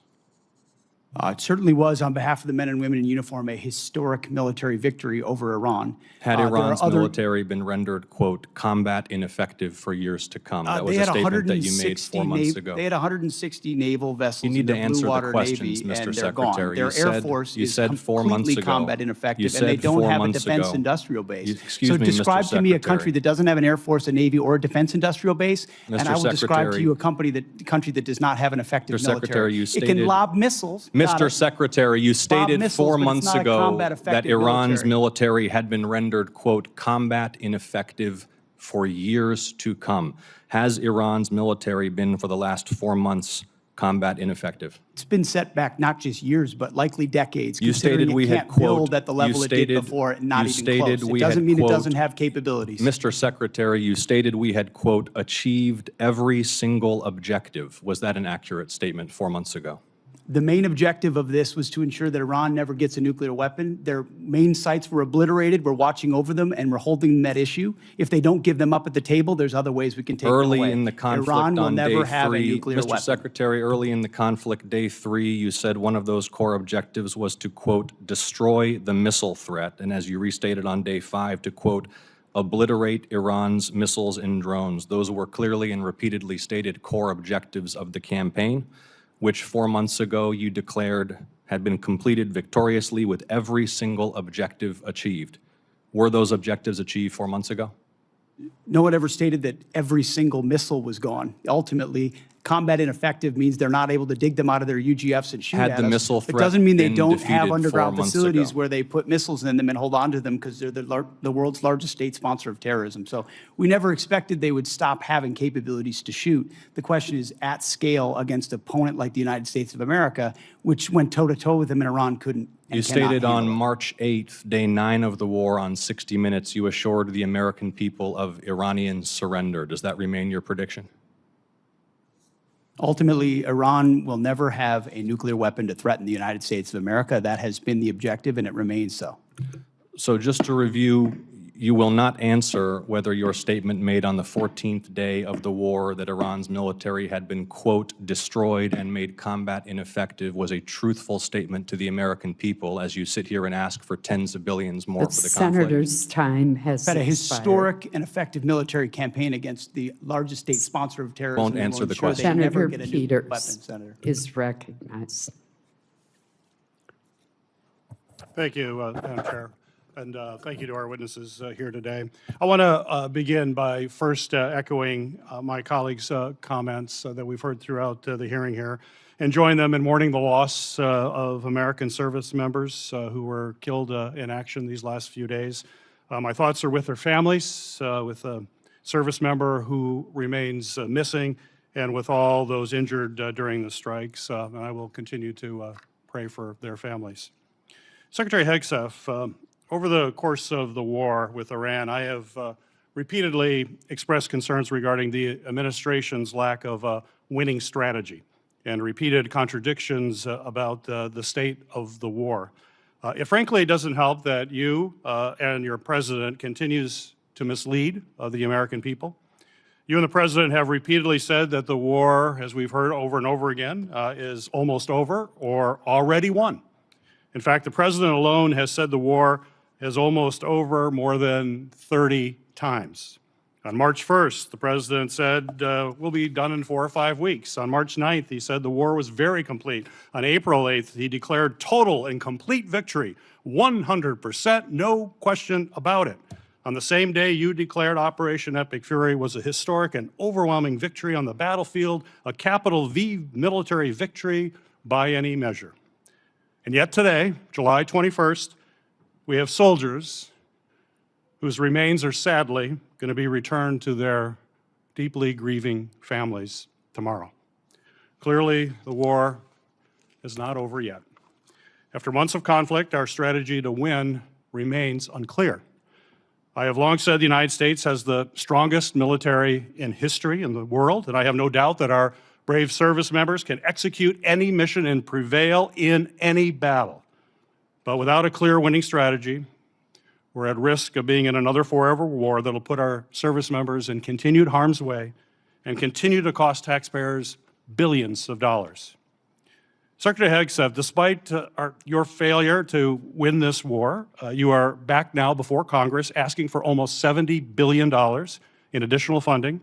You're asking the American people for a blank check because, once again, the Trump administration's efforts have been an utter and complete failure to win this war to this point.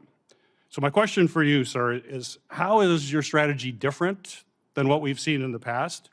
So far, we have not seen a strategy that's been successful. You mentioned nuclear material as the primary goal of the war. It still exists. We haven't dealt with that issue yet. You talk about the destruction of missiles, and yet the missiles that we saw hit recent targets are actually somehow more lethal, more deadly, more maneuverable than what we have seen in the past. So they're obviously improving their munitions. The Strait of Hormuz is still closed, reminding everybody it was open before the war. Prices were lower for everybody until the war, and it still remains closed. And of course, tragically, people, service members, our warfighters, who we care deeply about, are still dying. So what's different? Mr. Hegseth, Secretary Hegseth. I think your characterization of this incredible effort as a failure is reckless.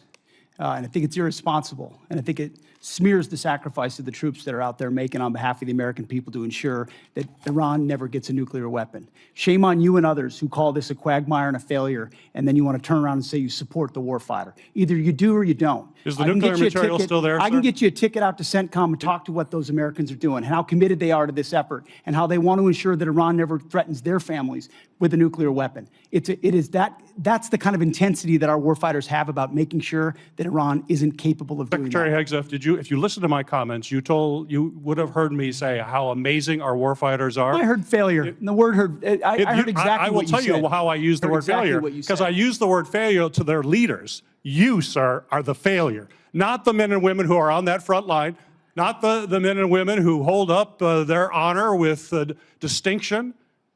But if there's a lack of a winning strategy, they're in harm's way. Their leaders have failed them. And that's what's happening. We have political leadership. You don't have a strategy. You don't have a long-term plan to actually win this war. Win the war. The men and women are going to be able to do it, but they need to have leadership. When will you show leadership? Of course we have leadership. When will you show leadership? Why don't you show some leadership and stand up to your fellow Democrats who won't fund the troops, who stand and play partisan politics while you don't give us the money? You want to stand up here and talk about the troops? You won't show any political courage to actually fund our department because you have Trump derangement syndrome and can't actually commit to anything meaningful. So I put this on you, Senator. Secretary Hegseth, you have trillions, you have over $1 trillion, you're asking for $1.5 trillion. It's not a question of money, it's a question of leadership and understanding what it takes to actually win. Political cowardice of Democrats who won't fund the troops. Senator's time has expired. This will conclude our hearing. I want to thank our witnesses for being present and the committee for what has certainly been a vigorous discussion.